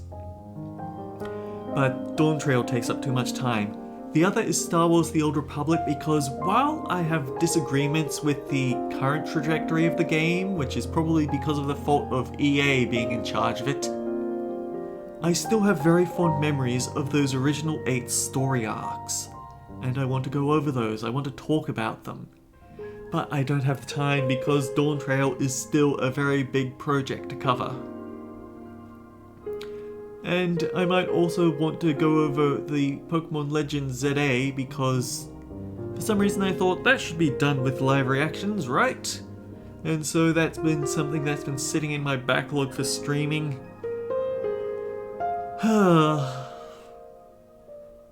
Well, what you gonna do? The life of a content creator is never lacking for business. I feel like once I finish with some of my current projects in Let's Plays, so things like Kitsune Tales of the Devil, there was another one but it's escaping me at the moment. Once I cover those, I want to go back into retro games. I see my PlayStation 2 off to the side and I think there's basically 2 ideas I have. Or at least in this very moment. Oh yeah, Pokemon Violet is another one I need to rush through because the next Pokemon generation is coming out. But I want to cover Rayman 3. I want to cover Croc 2 at some point. I actually did a research playthrough of Croc 2 and I beat it in just one day. So I'm looking forward to the time when I get around to that. But Ratchet and Clank. I have all of the original Ratchet & Clank PS2 and PS3 games. I want to cover those because at the moment, the closest you have to retro Ratchet & Clank is the movie tie-in game. And the movie tie-in game just feels put the side by side, but you can tell that it's that old saying, live long enough to become the villain. Ratchet & Clank 1 had a lot of satire towards capitalism, corporate structures and all that nonsense. The best example that I've seen in review videos is in Ratchet & Clank 1 when he goes into was it Weird Al's RoboShack? I hope I'm getting it. Al's RoboShack. When Ratchet goes into it in Ratchet & Clank 1, he mutters to Clank, "Nerd, I like him." But then you look at the movie tie-in and Ratchet says, "I'm in nerd heaven!" And it just feels like such a distortion of the character. You've completely lost what you had. Plus, oh boy. Unfortunately, Insomniac Games has a really bad crunch culture. Anyway, I think we're done with all this. Can we speed up any faster?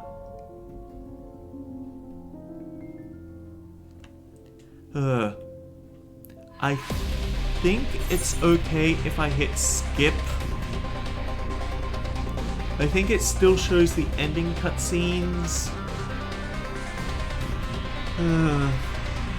I will give that Ratchet & Clank 1 does include all the quality, Ratchet & Clank movie tie-in does include all of the quality of life designs. It's not like they just took the original and changed the cutscenes. It plays like modern Ratchet & Clank with experience bars and all that. Heck, Ratchet & Clank 1 didn't even have strafing. But I feel like it also misses the heart of the original. And heck, if I do find a way to stream to let's play all of the games, and not just the original PS2 trilogy, I'd have a sort of... It would basically be an examination of the series. It would show how it changed over time. We might actually be able to pin down that exact moment of, yeah, this is the point that cost Ratchet and Clank its soul.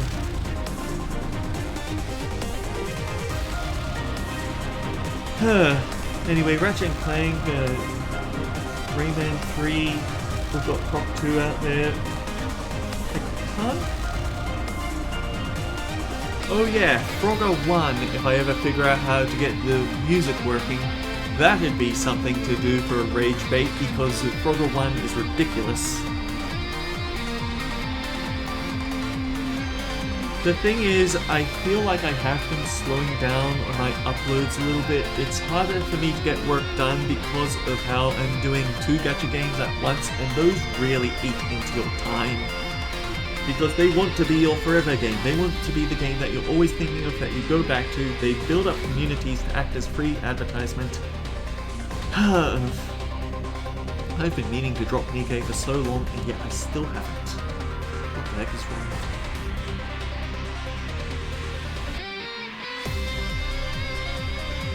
I can only assume that the music is timed with how the original images would go. Anyway, let's just hit skip and pray that it still shows us the ending, the post-to-credits cutscenes.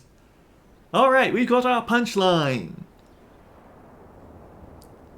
See, I told you it would be a fantastic paperweight. Ibuki's very serious at the moment.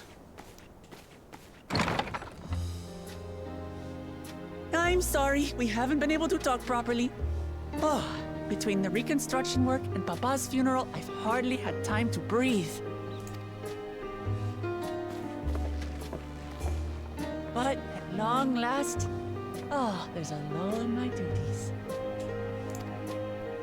You've done more for us than we could ever hope to repay. Thank you from the bottom of my heart. When we left the Eorzea behind to take part in the contest, none of us could have predicted what complications would follow. You truly have a knack for finding trouble, my friend.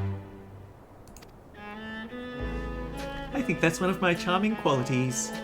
And you wouldn't have it any other way. So what's next for you? Assuming you're still set on leaving the Gleaner's life behind? I'm off to fulfill my mother's dream, of course. Like she had intended, I'll embark on a journey in search of the unknown. She's sure to enjoy my stories when we meet again in the ethereal sea. Well, well, sounds like a plan. But will you have the coin to get by? I may no longer be a gleaner, but I still have contacts in Charlian. Contacts with deep pockets, always eager to pay for information on new or rare species. You've got it all worked out. And what of you? Any new adventures in the offing? Regardless, until you're ready to leave, you're our guest here in Tulijola. And this time, I won't pester you to take up a post. It's sweet that she really wants us to stay, but we have to keep moving. We have to keep looking for more trouble to solve. By now, I know you well enough to know you can't stay in one place. No more than you can ignore the plight of those in need. Your path will always lead you elsewhere, and you'll continue walking it. Isn't that so? An adventurer to the marrow you are. What is it exactly that spurs you on?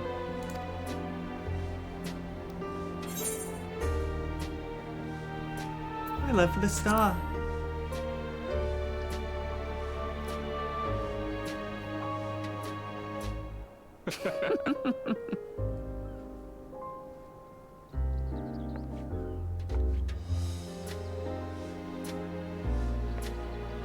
I'm sure that International Fusion Key isn't going to be a final boss or something. It's not going to have a boss hidden inside that we crack open at some point.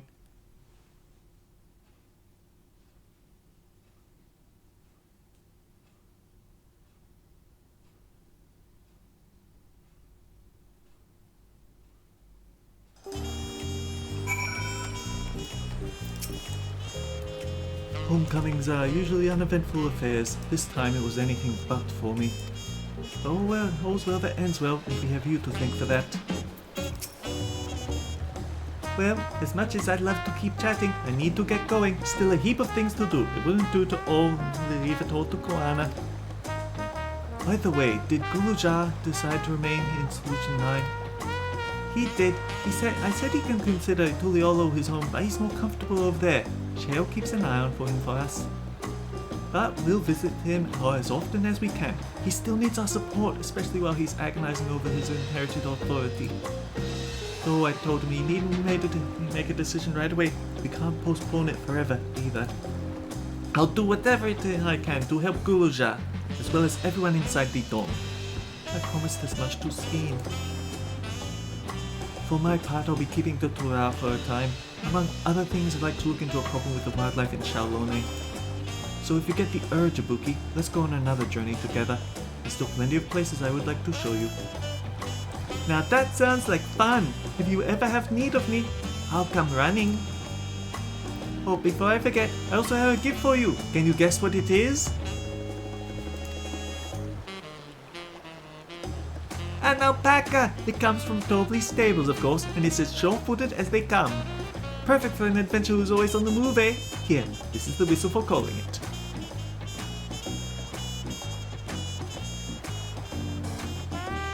Right, I'll really get going now, but I'm sure we'll meet again soon. Till next time, take care! Smile, orchestrion roll. Alpaca whistle. When blown, this whistle emits a snug and steady tone that calls your alpaca to your side.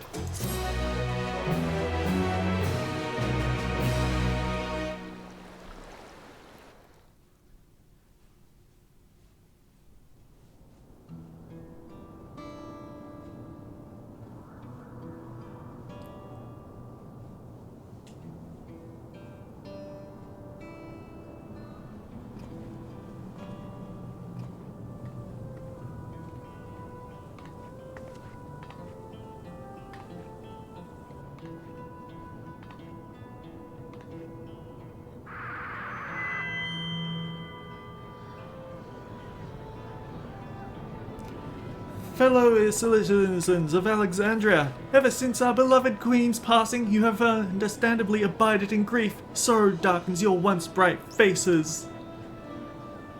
But this is what Her Majesty would have wished to see? No, most assuredly not. You know this to be true. If we are to honor her memory, we must reclaim our smiles. And to that end, 4K HD gaming system online.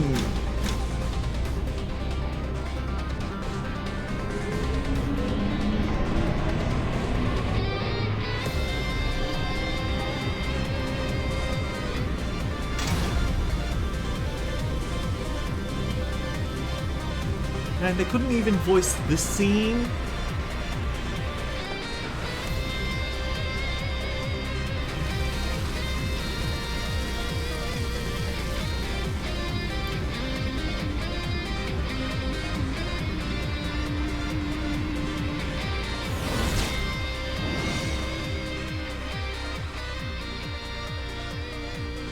That's right, friends. After a long hiatus, I am pleased to announce the grand reopening of the Arcadion. The realm's finest fighters stand ready to entertain you in a glorious and thrilling combat. Come and join us, I bid you, and let your cares be forgotten. Oh, you've heard of Queen Bee, huh? I apologise for getting her, for the fact that I'll probably get her a song stuck in your head.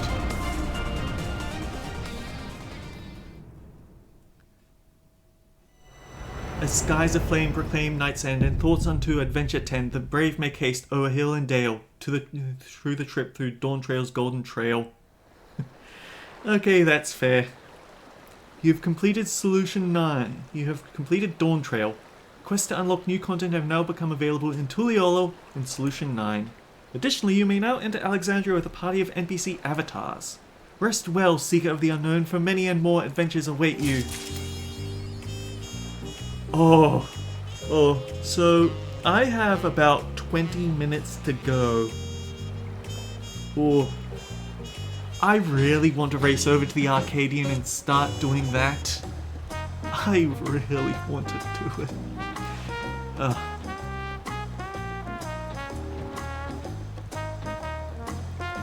Actually, hang on.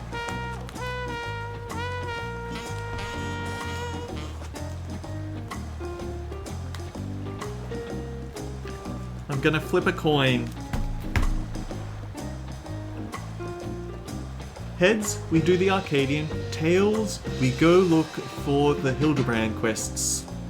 Just to do a sort of starter for that. Oh,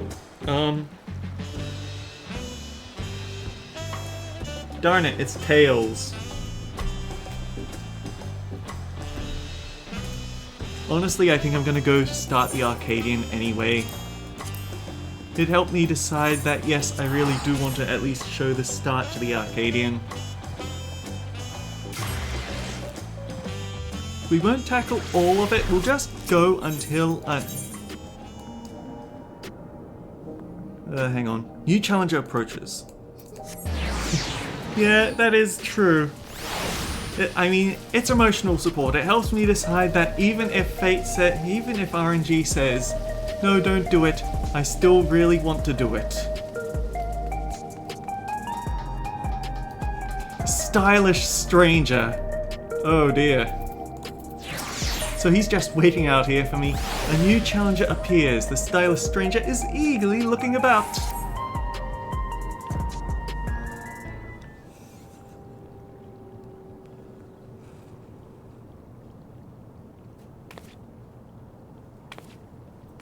To be fair, I didn't actually know what side the coin landed on because I fumbled it and ended up dropping it on my lap. Ah, I found you at last! Kill her! You, my good madam, were born to be a star!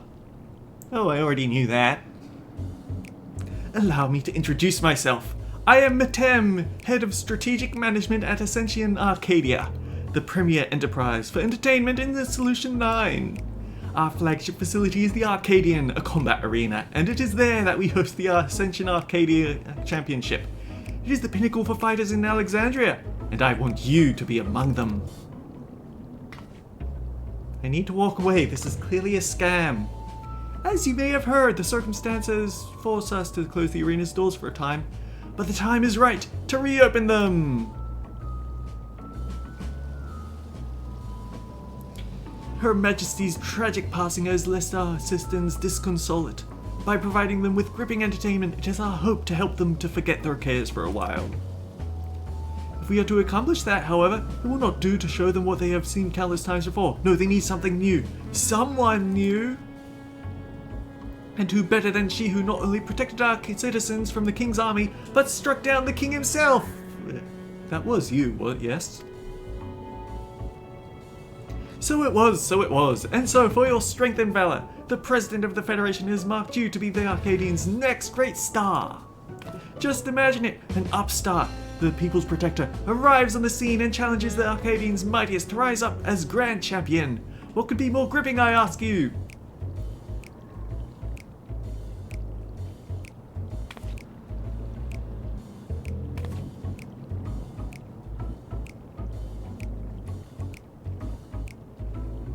For your part, you will naturally be well compensated. The finest equipment Solution 9 has to offer awaits you after each and every victory.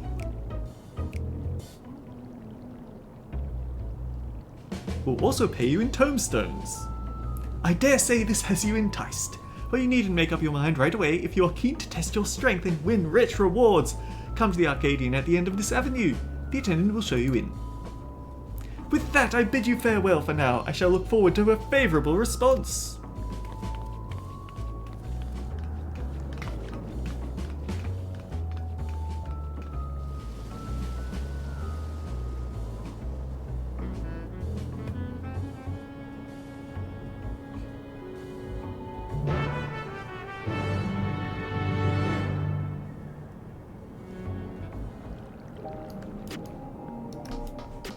Okay, what are the other quests around here?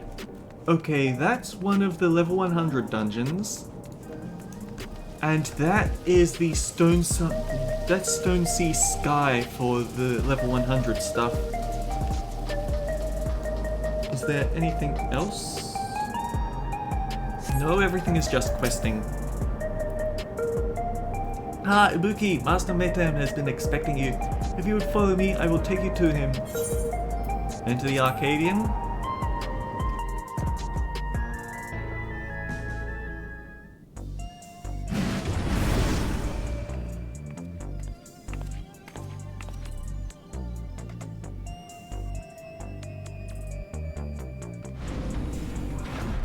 You came! By this, I take it you will fight in the Arcadion?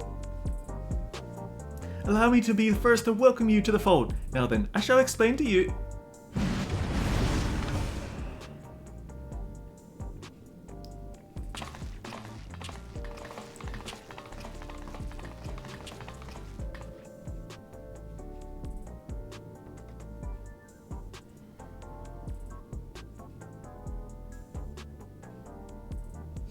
You look like you've got some fight in you, I suppose.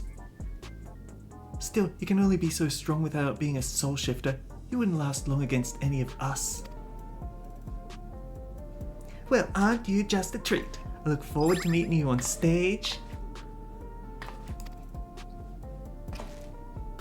You're a bandy candle before my roaring frame. Make it to me and I'll blast you out of the ring.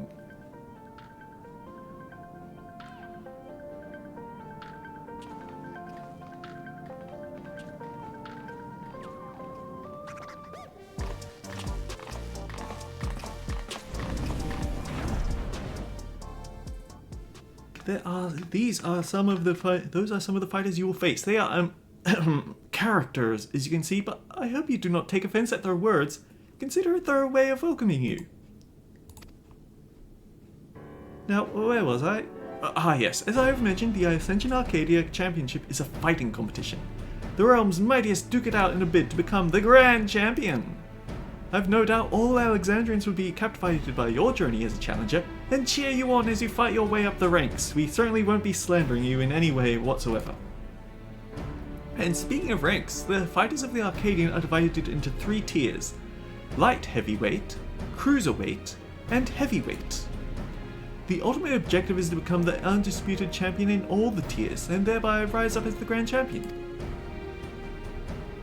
As a rookie, your campaign begins in the light heavyweight tier, where you must defeat your 3 rivals ranked therein.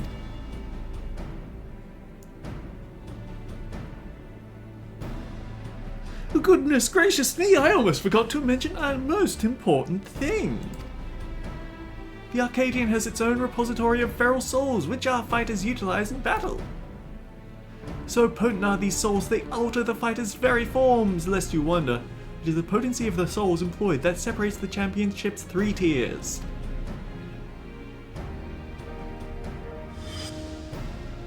Right, like that weirdo snake boss. Now, I'm given to understand you do not use a regulator. Even when you face the king, you did not rely on souls of any kind. That is most impressive indeed.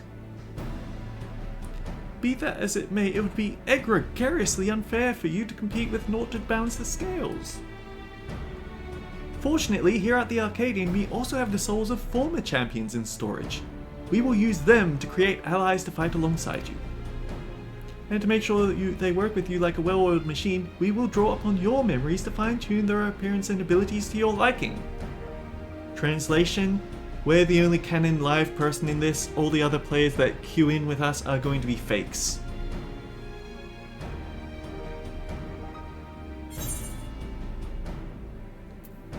That sounds a lot like the Endless.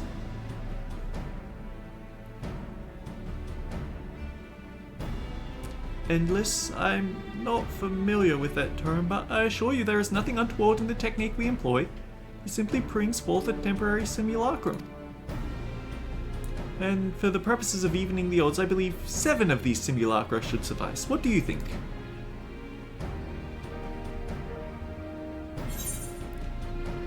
Using souls for entertainment is wrong.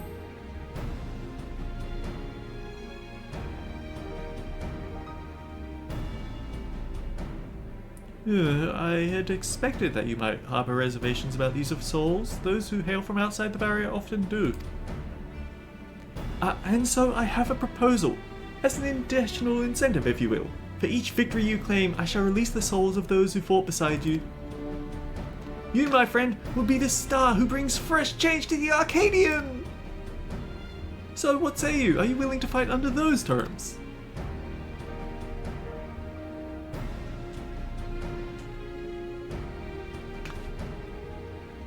Excellent! Now I would tell you more about the Arcadion, but let us save it for after your first bout.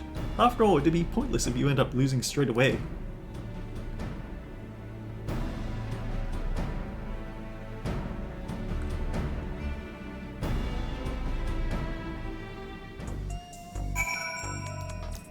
I mean, you're a Lalafell, you can't be trusted. With that, I officially welcome you as a fighter of the Arcadion. When you are ready to take the arena, you need but say the word. The word. No, not like that. By completing matches in Ascension Arcadia, you may earn valuable artifacts. These can be exchanged for equipment. The Claw in the Dark. Metam gazes at you expectantly. You're ready then? Excellent. Rest assured I will be here to guide you in the beginning.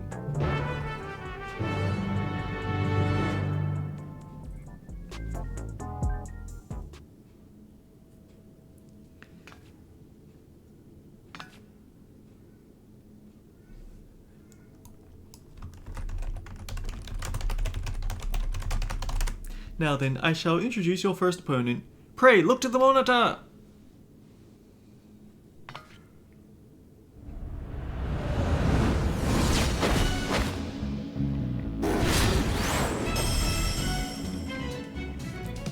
This here is Black Cat, feared as the Claw in the Dark.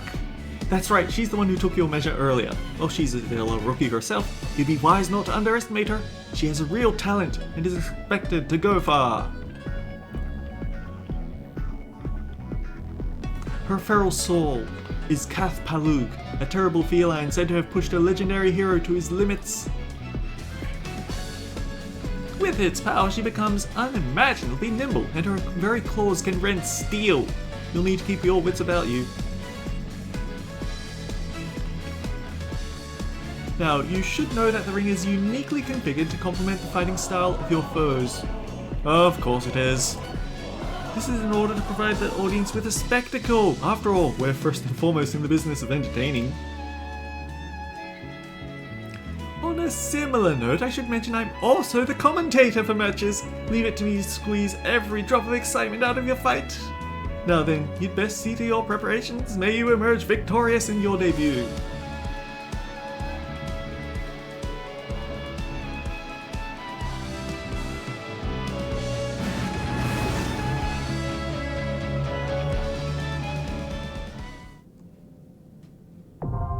Arcadion Light Heavyweight Match 1, now accessible. So, turn that off. Turn that off. What's the queue time like? Oh yeah, that's tank privileges, alright.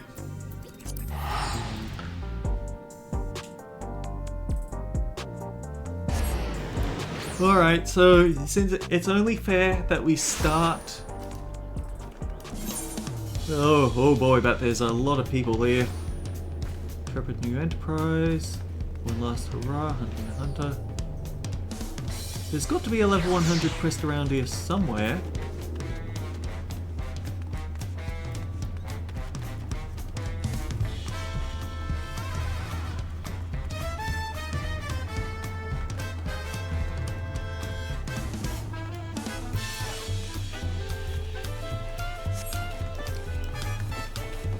Oh, I actually don't remember. Oh, there's Nashu!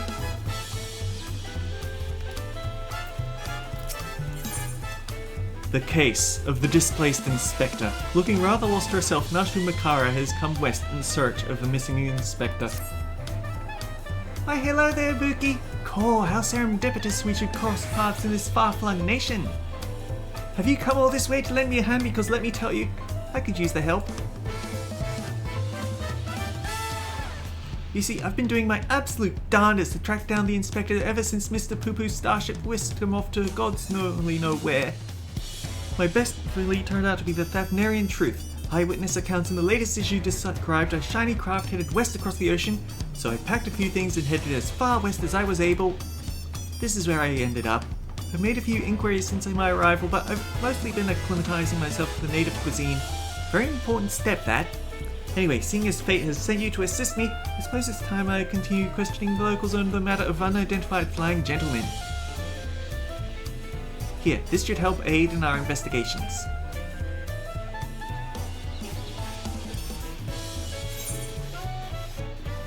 It's an illustration of the starship clipped from Dorian's publication.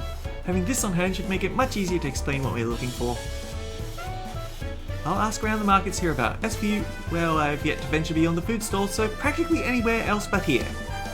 If you learn any useful information, come and find me. I'll be stuffing my ears with delicious intelligence. It is the Land Guard's duty to remain vigilant for threats and unusual developments that may warrant their investigation. It may be prudent to visit Bright Bloom Post and question the soldiers. Now, there should always be a little Lalafell creep following her around, so I guess keep our eyes out for that guy. In fact, he's supposed to be the one he was the one that gave out the quest a few times back. Because of course he did.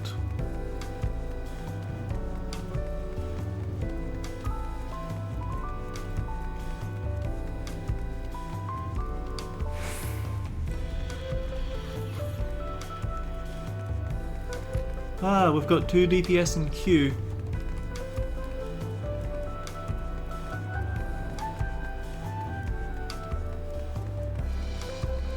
Tank privileges aren't quite paying off today. It probably is for the best that I started Arcadion now.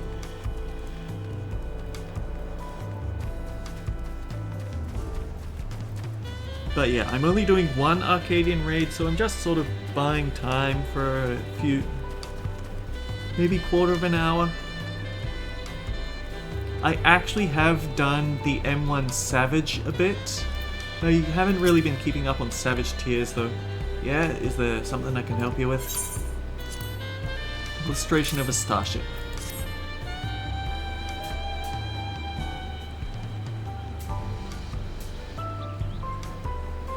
Actually, I have seen a Viso like that. It was sometime before Zorojar's flying ships appeared. I watched it limp northwards toward the skies above Tuliolo, wobbling about like it might crash to the ground at any moment. And I just don't have time for Savage anymore, but I have done enough to reach the Enrage of M1, and I have actually beaten match 9. Searching for a strange ship, you say?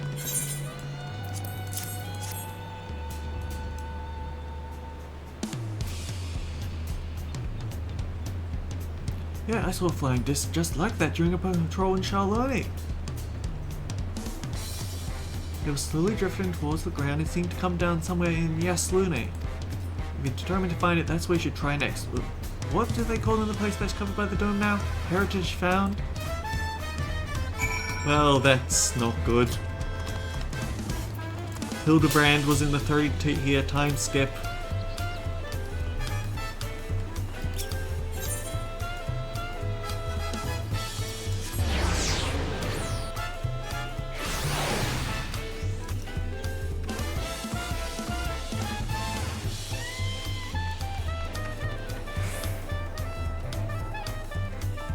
Four DPS, 1 healer. We just need a healer and a tank.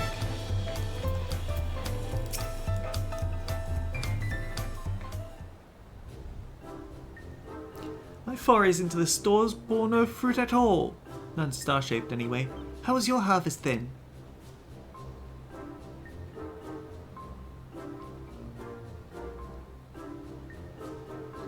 Those are some solid leads. Nice work, Ibuki! So by the sound of things, the ship was malfunctioning and eventually came down somewhere to the north of here. With any luck, this hostage found you mentioned will be the place where we find the Inspector. I doubt it'll be that simple, and certainly not without incident knowing how matters involving the Inspector tend to go.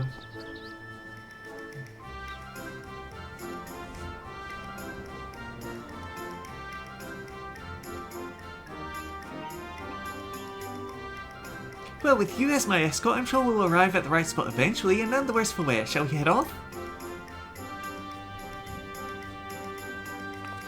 Ibuki's not used to playing this straight man. Oh, there's that wrong little Lullafell.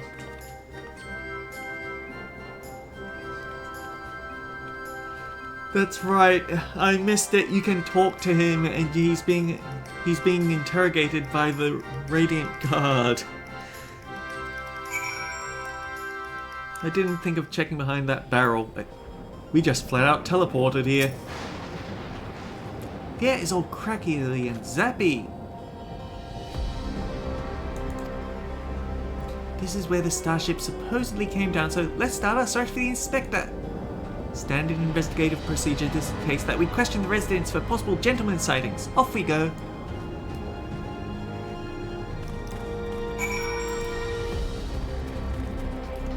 I didn't think I'd have the problem of having two very Ibuki voices at the same time, but here we are, aren't we?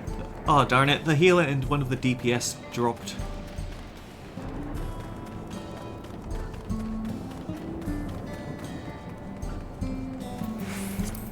There's no way I could just... Nope, no one's queuing for that. Ah, this man could be a potential witness!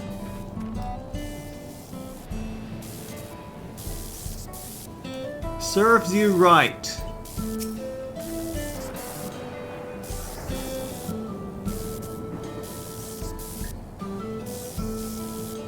This is a small settlement, and all its inhabitants are known to me. If a man of such distinctive appearance and demeanor were among us, I'm sure I would have noticed. Perhaps he's wandering around somewhere inside Solution 9. They have so many more people he could easily go unnoticed in the crowds. You are here as Queen Sphene's guest, as I recall. If your companion wishes to enter the city as well, I suggest you make arrangements with the city at the entrance to the tower entrance. Ooh, Solution 9! That sounds promising, thank you for the tip!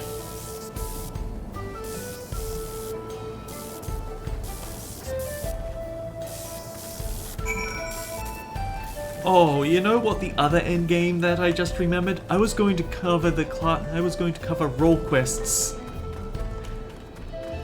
Because I've had Ravenna not do any of the role quests because she has all of her classes at 100, so she will be able to actually cover all those stories. The thing is, I've heard that they aren't very well written. I've heard that people didn't like those role quest stories either. I know that the tank one is at least decent, so I'd probably want to cover that one last.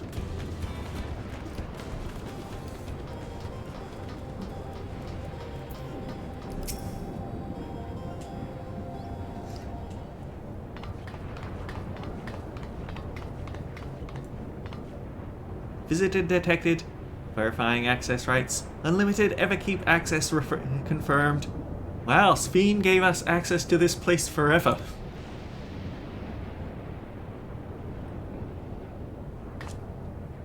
Scanning unregistered visitor. Warning, warning, explosive device detected, entry denied.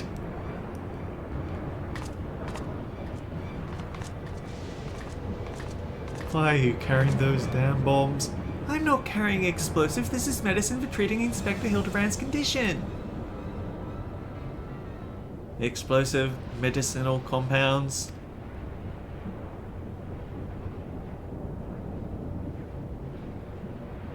Error does not compute. It's really quite simple. Inspector Hildebrand was sucked up by Mr. Poo-Poo's malfunctioning starship, after which it proceeded to drag him thousands of miles away and deposit him here. Ergo, you need to let me pass so I can blow away his brain cobwebs.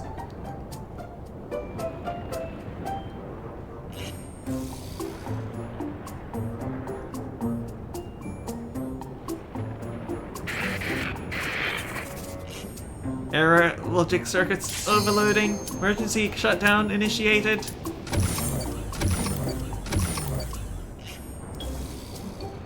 Good job, Nashu. You broke them. Except not really, because we're getting called away to the Arcadion.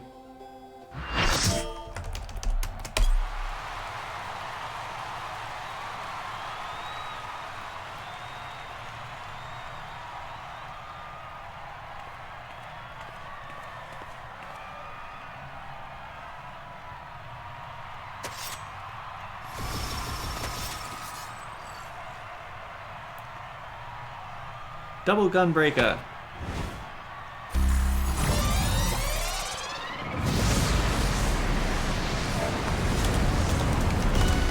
A rookie on the rise with razor sharp claws. The ferocious feline, Black Cat! Claw in the dark, Black Cat.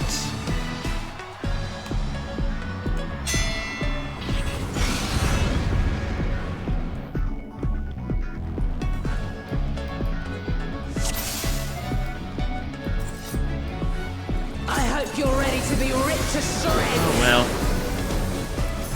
Our challenger's first opponent, Black Cat. Can they hold their own against our feline ferocity?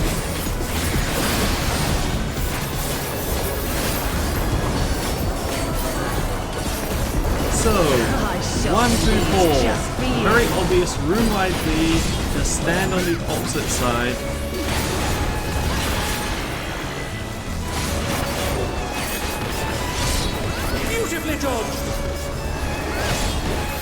Eventually, she's going to start sidestepping when she does this.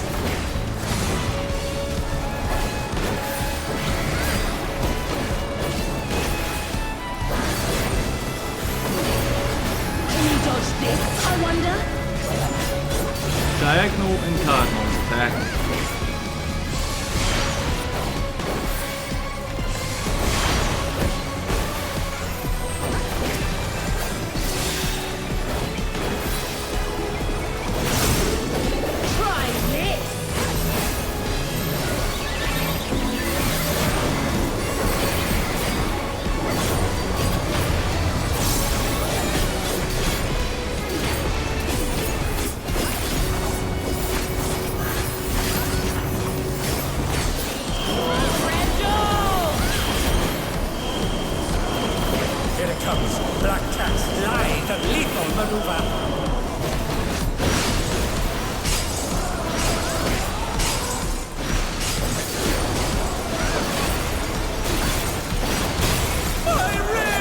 Her enrage is indeed just destroying the entire arena and not leaving any space for me to stand.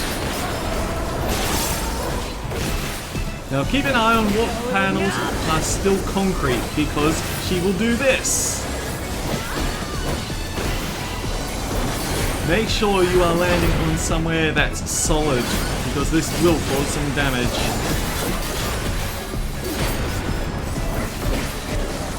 Oh, and make sure you actually land on something.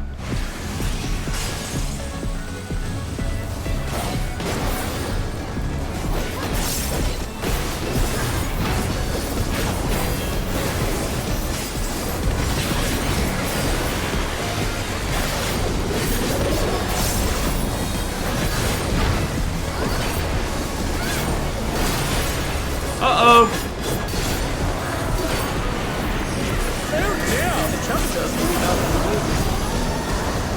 It feels so much worse that he can comment on the fact that you've fallen out of the ring.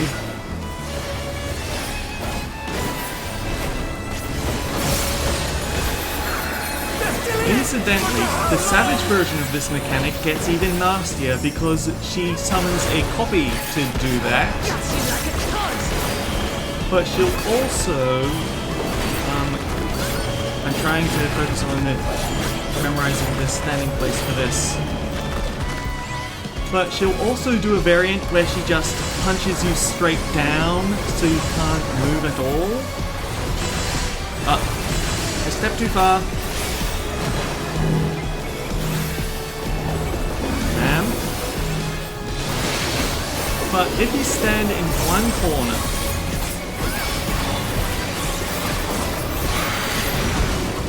stand in one corner and face the other corner, it doesn't matter which attack she does because you always land on that same tile, so you can just focus on doing the right thing.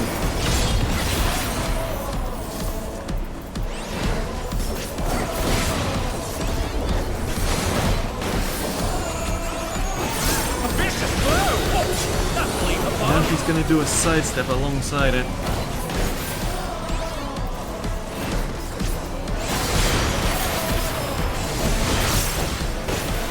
Stand back at the center, please. Even I felt that one. Oh, but the challenger's still standing. I don't think we're going to get to a limit break 3, unfortunately, which is a shame because he does actually have... the commentator will actually commentate if you pull out a limit break 3.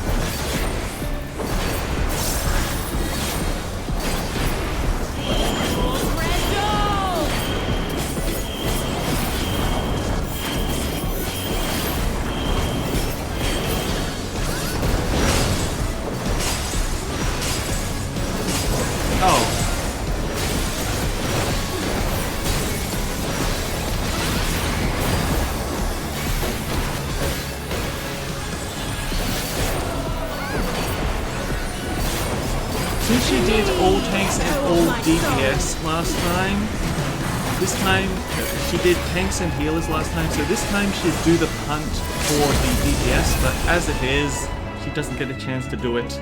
Those copies become way more problematic and savage.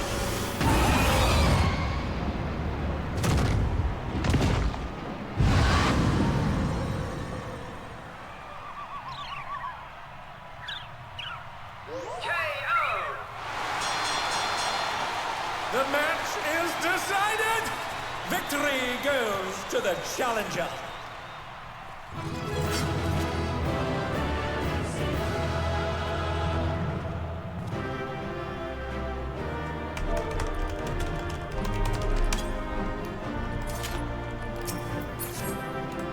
I don't It's all over. care for any of this, but I will give out a commendation.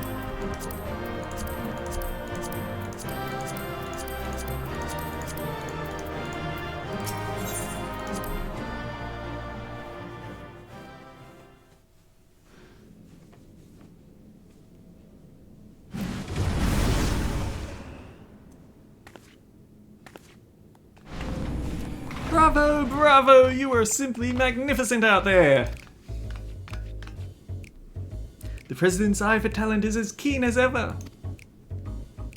So, now that you have your first victory under your belt, I shall tell you more about the Arcadion. The championship traces its roots to a time in Alexandria long before the coming of the Turali people. It was very different in the beginning though, with matches pitting recreated simulacra against each other. That's right, the very same that fought at your side, but with the advent of soul-derived resuscitation, battles to the death between living combatants became the norm, and all without any actual deaths. After Zoraljar was made king, he proposed the use of feral souls to enhance one's flesh, leading to the technology for it being devised. With this new innovation, contest evolved once more, combatants took on the power and likeness of beasts, and the audience experienced newfound heights of excitement. Do you understand what this did to the furry community? However, when Zoraljar raised the banners of war to embark on his conquest, all feral souls were reserved for the army's use. We had no choice but to suspend our operations at the Arcadion. What happened afterwards? I believe you know. Having gone mad, the king was vanquished by your hands, and shortly thereafter, our beloved queen was taken from us. Though we are thankfully safe now, sadness and uncertainty darken our hearts.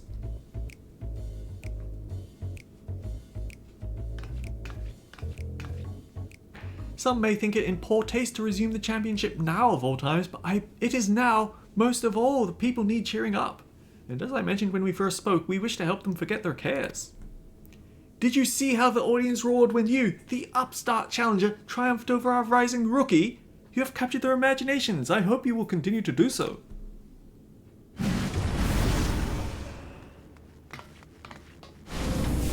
You better not be here to try and stick me. I can't believe I lost to someone who isn't even using a feral soul. What are you?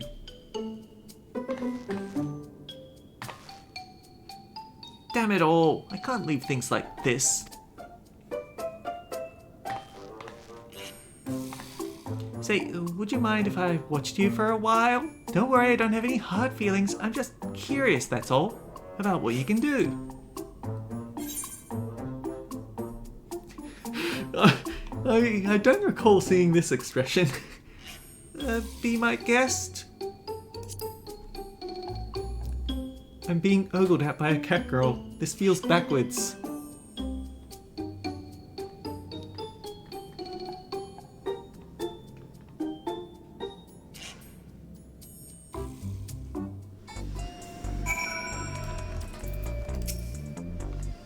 Don't mind me, I'm just going to be watching you quietly. As fickle as a feline, that one. I do hope you won't hold it against her. Deep down, she has a good heart. We can get some direct hit materia. That's always important, thanks. Oh, sweet poison. Maytem would introduce your next opponent. Although unexpected company has appeared, let us focus on the match ahead. Oh, I should have saved that for next time, shouldn't I? Well, I'm not going to queue for it, I promise. We're just going to see Nashu inside the city and then we'll call it for the evening. Allow me to introduce your next opponent.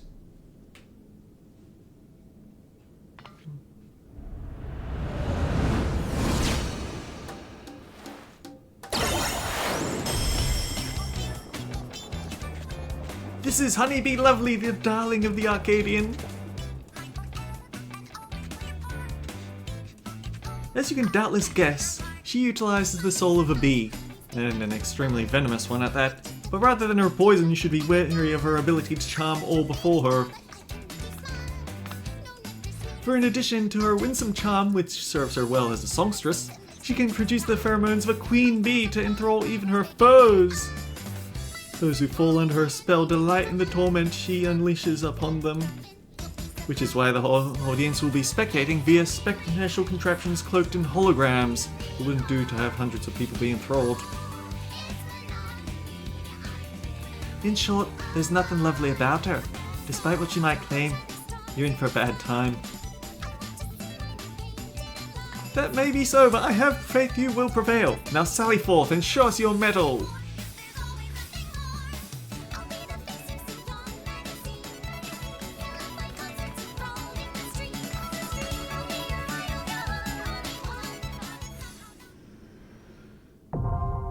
AAC2 Light Heavyweight Match 2 now available.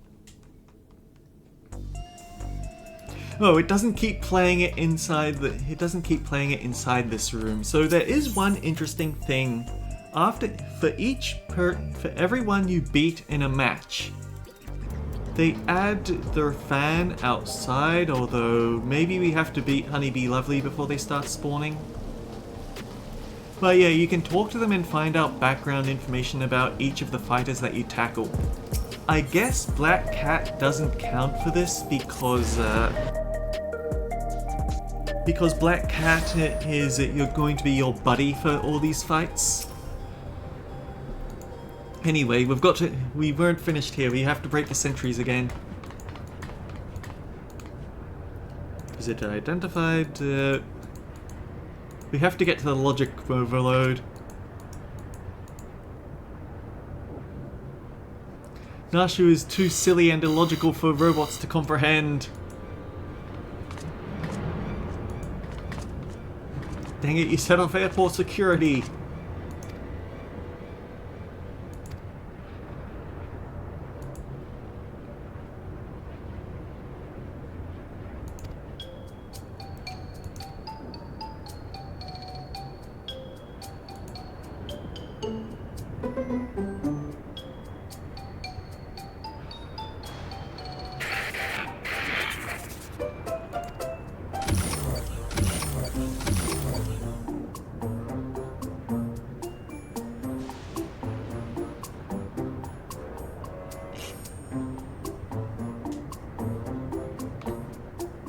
Huh, it must be nap time. I guess we can just go in. We invited Nashu on this path. We have no one to blame but ourselves.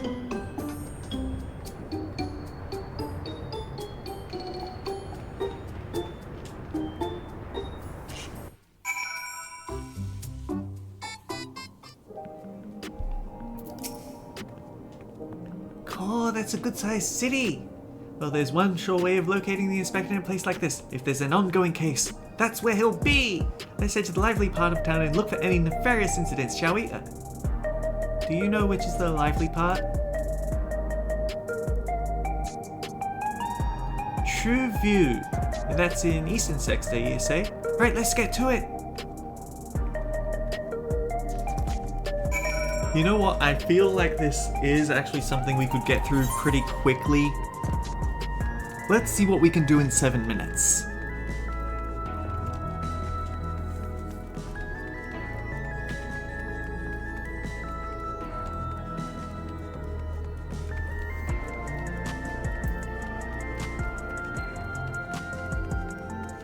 The case of the displaced inspector.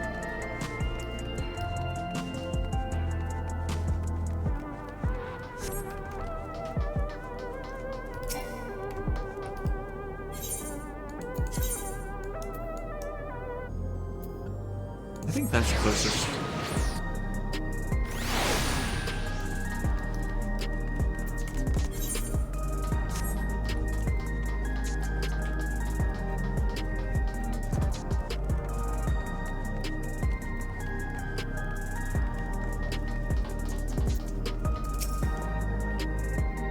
What, like a crime?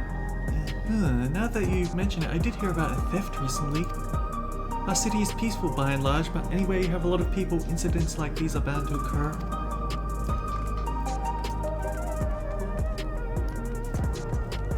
Where's the Lalafell? The little critter that goes squeal? Don't be daft. Ah, here he is. A case, huh? I've heard talk of an odd squealing creature of some sort, but I don't know if that's the kind of thing you're looking for.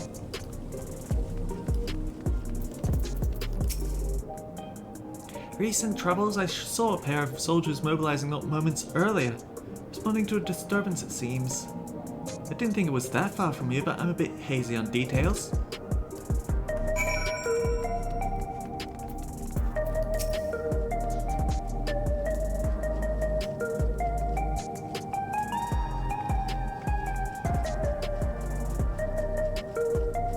Oh, I also heard about that theft. Something was stolen from a nearby tavern apparently. I got directions to the scene of the crime. Let's head over together. Oh, cutscene. Okay.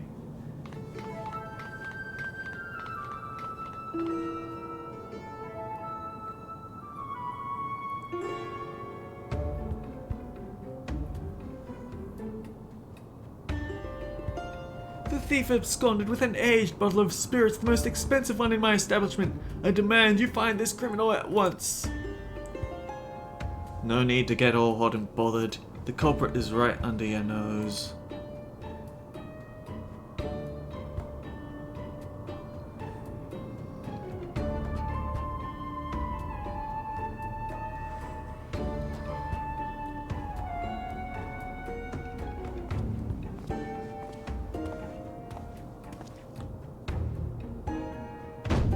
Admit it, punk. You pinched the hooch. Me? Why would you think?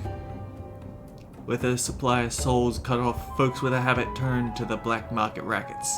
And luxury of goods of dubious provenance is one way of paying the asking price. A top shelf bottle of juice would make for a fine trade, I'd say. By the by, you know there's a method for identifying contraband souls? Your regulator logs would tell the tale.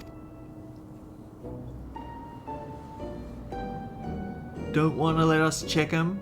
Be my guest. I took a gander at the cabinet where the bottle was stored, and the lock showed obvious signs of tampering. Electro-picking tools are awfully hard to handle, aren't they? Most amateurs get singed, but you've got scorch marks all over your mitts.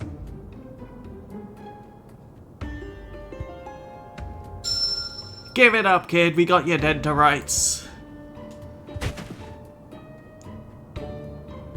After they suspended soul provisions, I couldn't stop worrying about the future.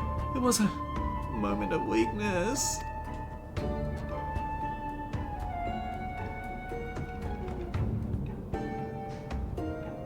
Save it for the authorities. Take him away, boys.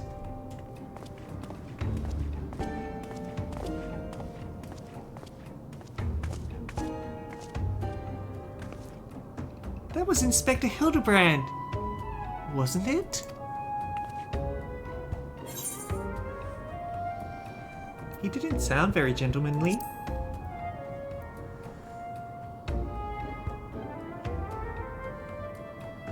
He must still be in shock after the starship's crash landing. A healthy dose of Nash's delights will put him to rights.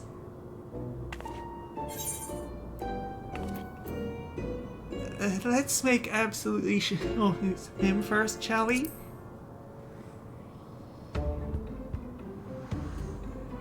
I suppose that would be a responsible course of action.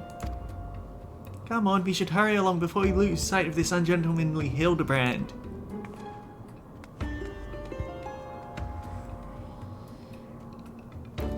"30 years haven't treated him well, apparently."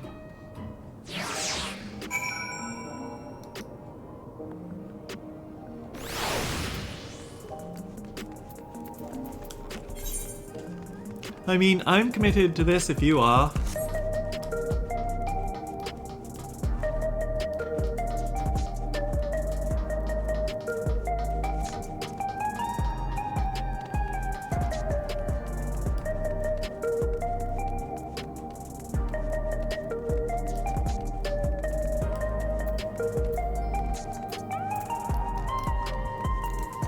Actually, can we talk with the ungentlemanly Hildebrand before we talk with Nashu?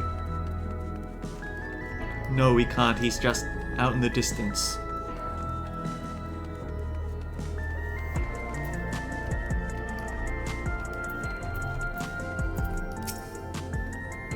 He walked that way, or was it more of a mosey?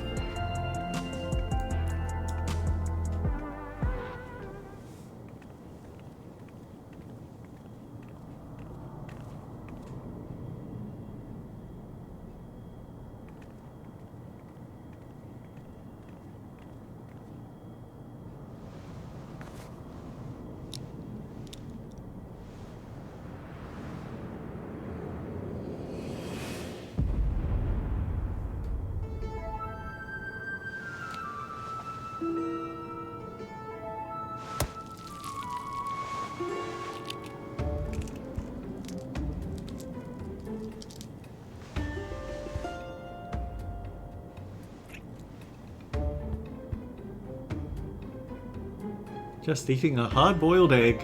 Like that. He looks like the inspector, but he's a touch old and mopey. Did you know that time traveled 30 years in the very short amount of time I've been here? 30 years passed inside the dome? Then if Inspector Hildebrand was here when it happened, that would have put him in his 50s. He must have been living here so long he's forgotten everything about his previous life. Luckily, I have just the thing to jog his memory.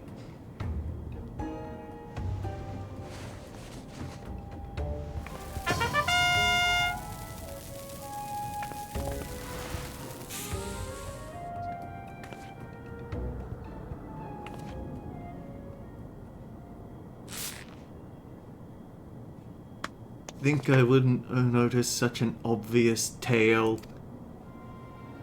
I don't know what your game is, but bombs ain't toys. Best put them away before you hurt someone. Or yourself.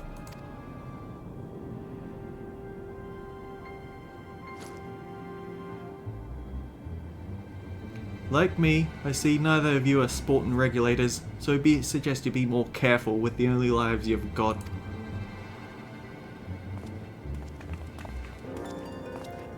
Sir, you don't remember us? You're Hildebrand, Agent of Inquiry, Gentleman Inspector Extraordinaire.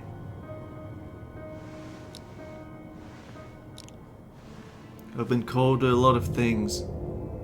but nothing so insulting as a gentleman.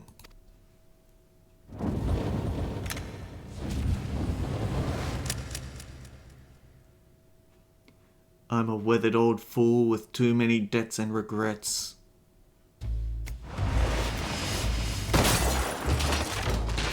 No, you shot the cameraman!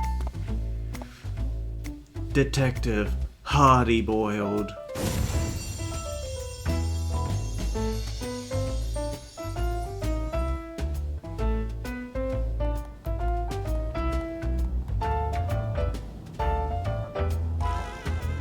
Very impressive.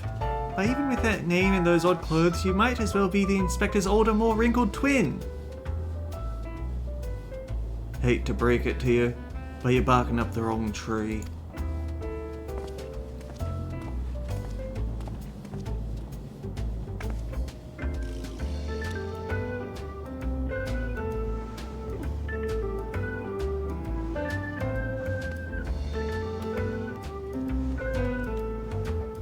He's out of eggs.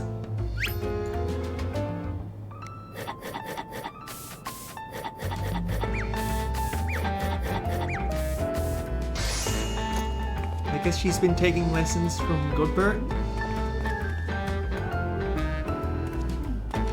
You seem awfully fond of those hard-boiled eggs. Here, this one's on me.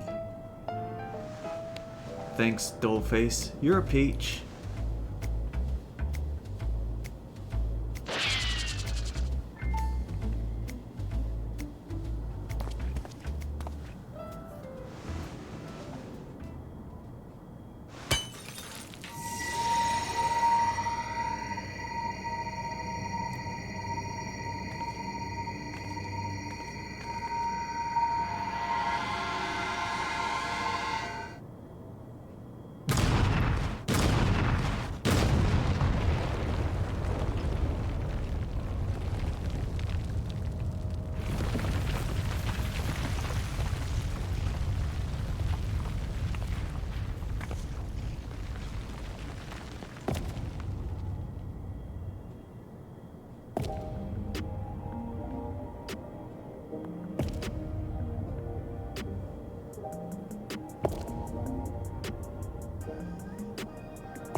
Ugh, well, that's one way to cure a hangover. You got me good. Huh, maybe we do have the wrong person. That indestructibility is awfully Mandeville-like, though.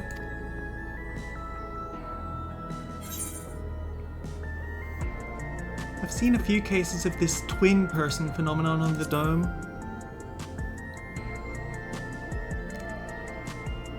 I'm not sure what's going on here, but I can see you're not who I thought you were, and that we need to keep searching.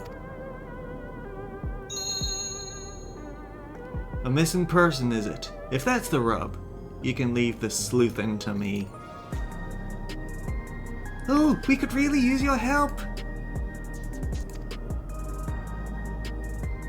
By the sound of things, this fella looks a lot like me. What did you say his name was? Phil DeGrand? I'll find him, don't you worry. I can feel a hunch coming on already.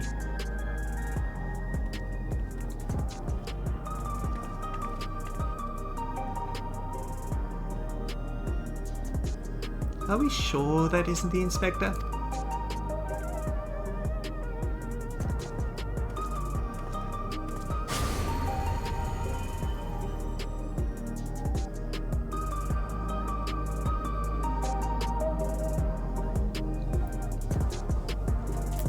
Alright, with all that set up, I do feel like this is a good place to end the stream. Although maybe we'll get a closing segment with Nashu as well.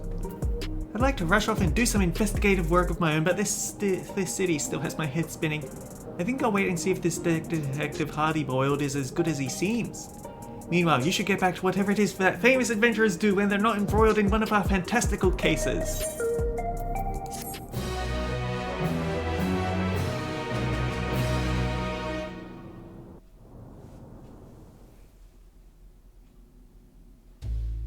The dame had me looking for a needle in a neon-lit haystack. A city with an allergy to sleep. This twin of mine had truly lost himself. The trail was colder than the ice at the bottom of my glass. But I could smell it in the air, like the cloying stench of a cheap perfume. A conspiracy. Stay tuned for further episodes of Detective Hardy Boiled.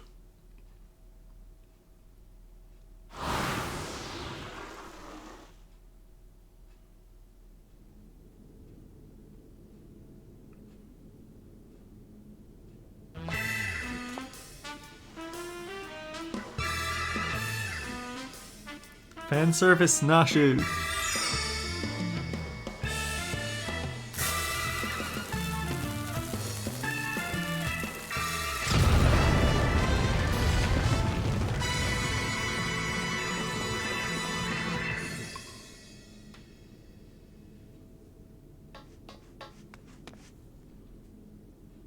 The Inspector has finally set foot upon the Dawntrail. Get ready for inconceivably further Hildebrand adventures. Who knows what his case will be this time? When it happens, whatever happens, you'll be there on the scene.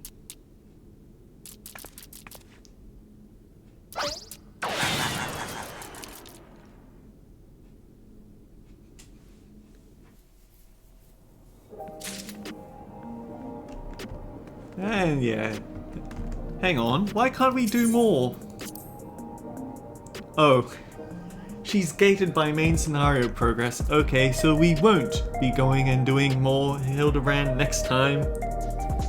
Nope, next time... Arcadion mixed with main scenario, I guess. So until then, guys, take care. I'll see you all around. Is there a seat somewhere? Am I allowed to sit in this?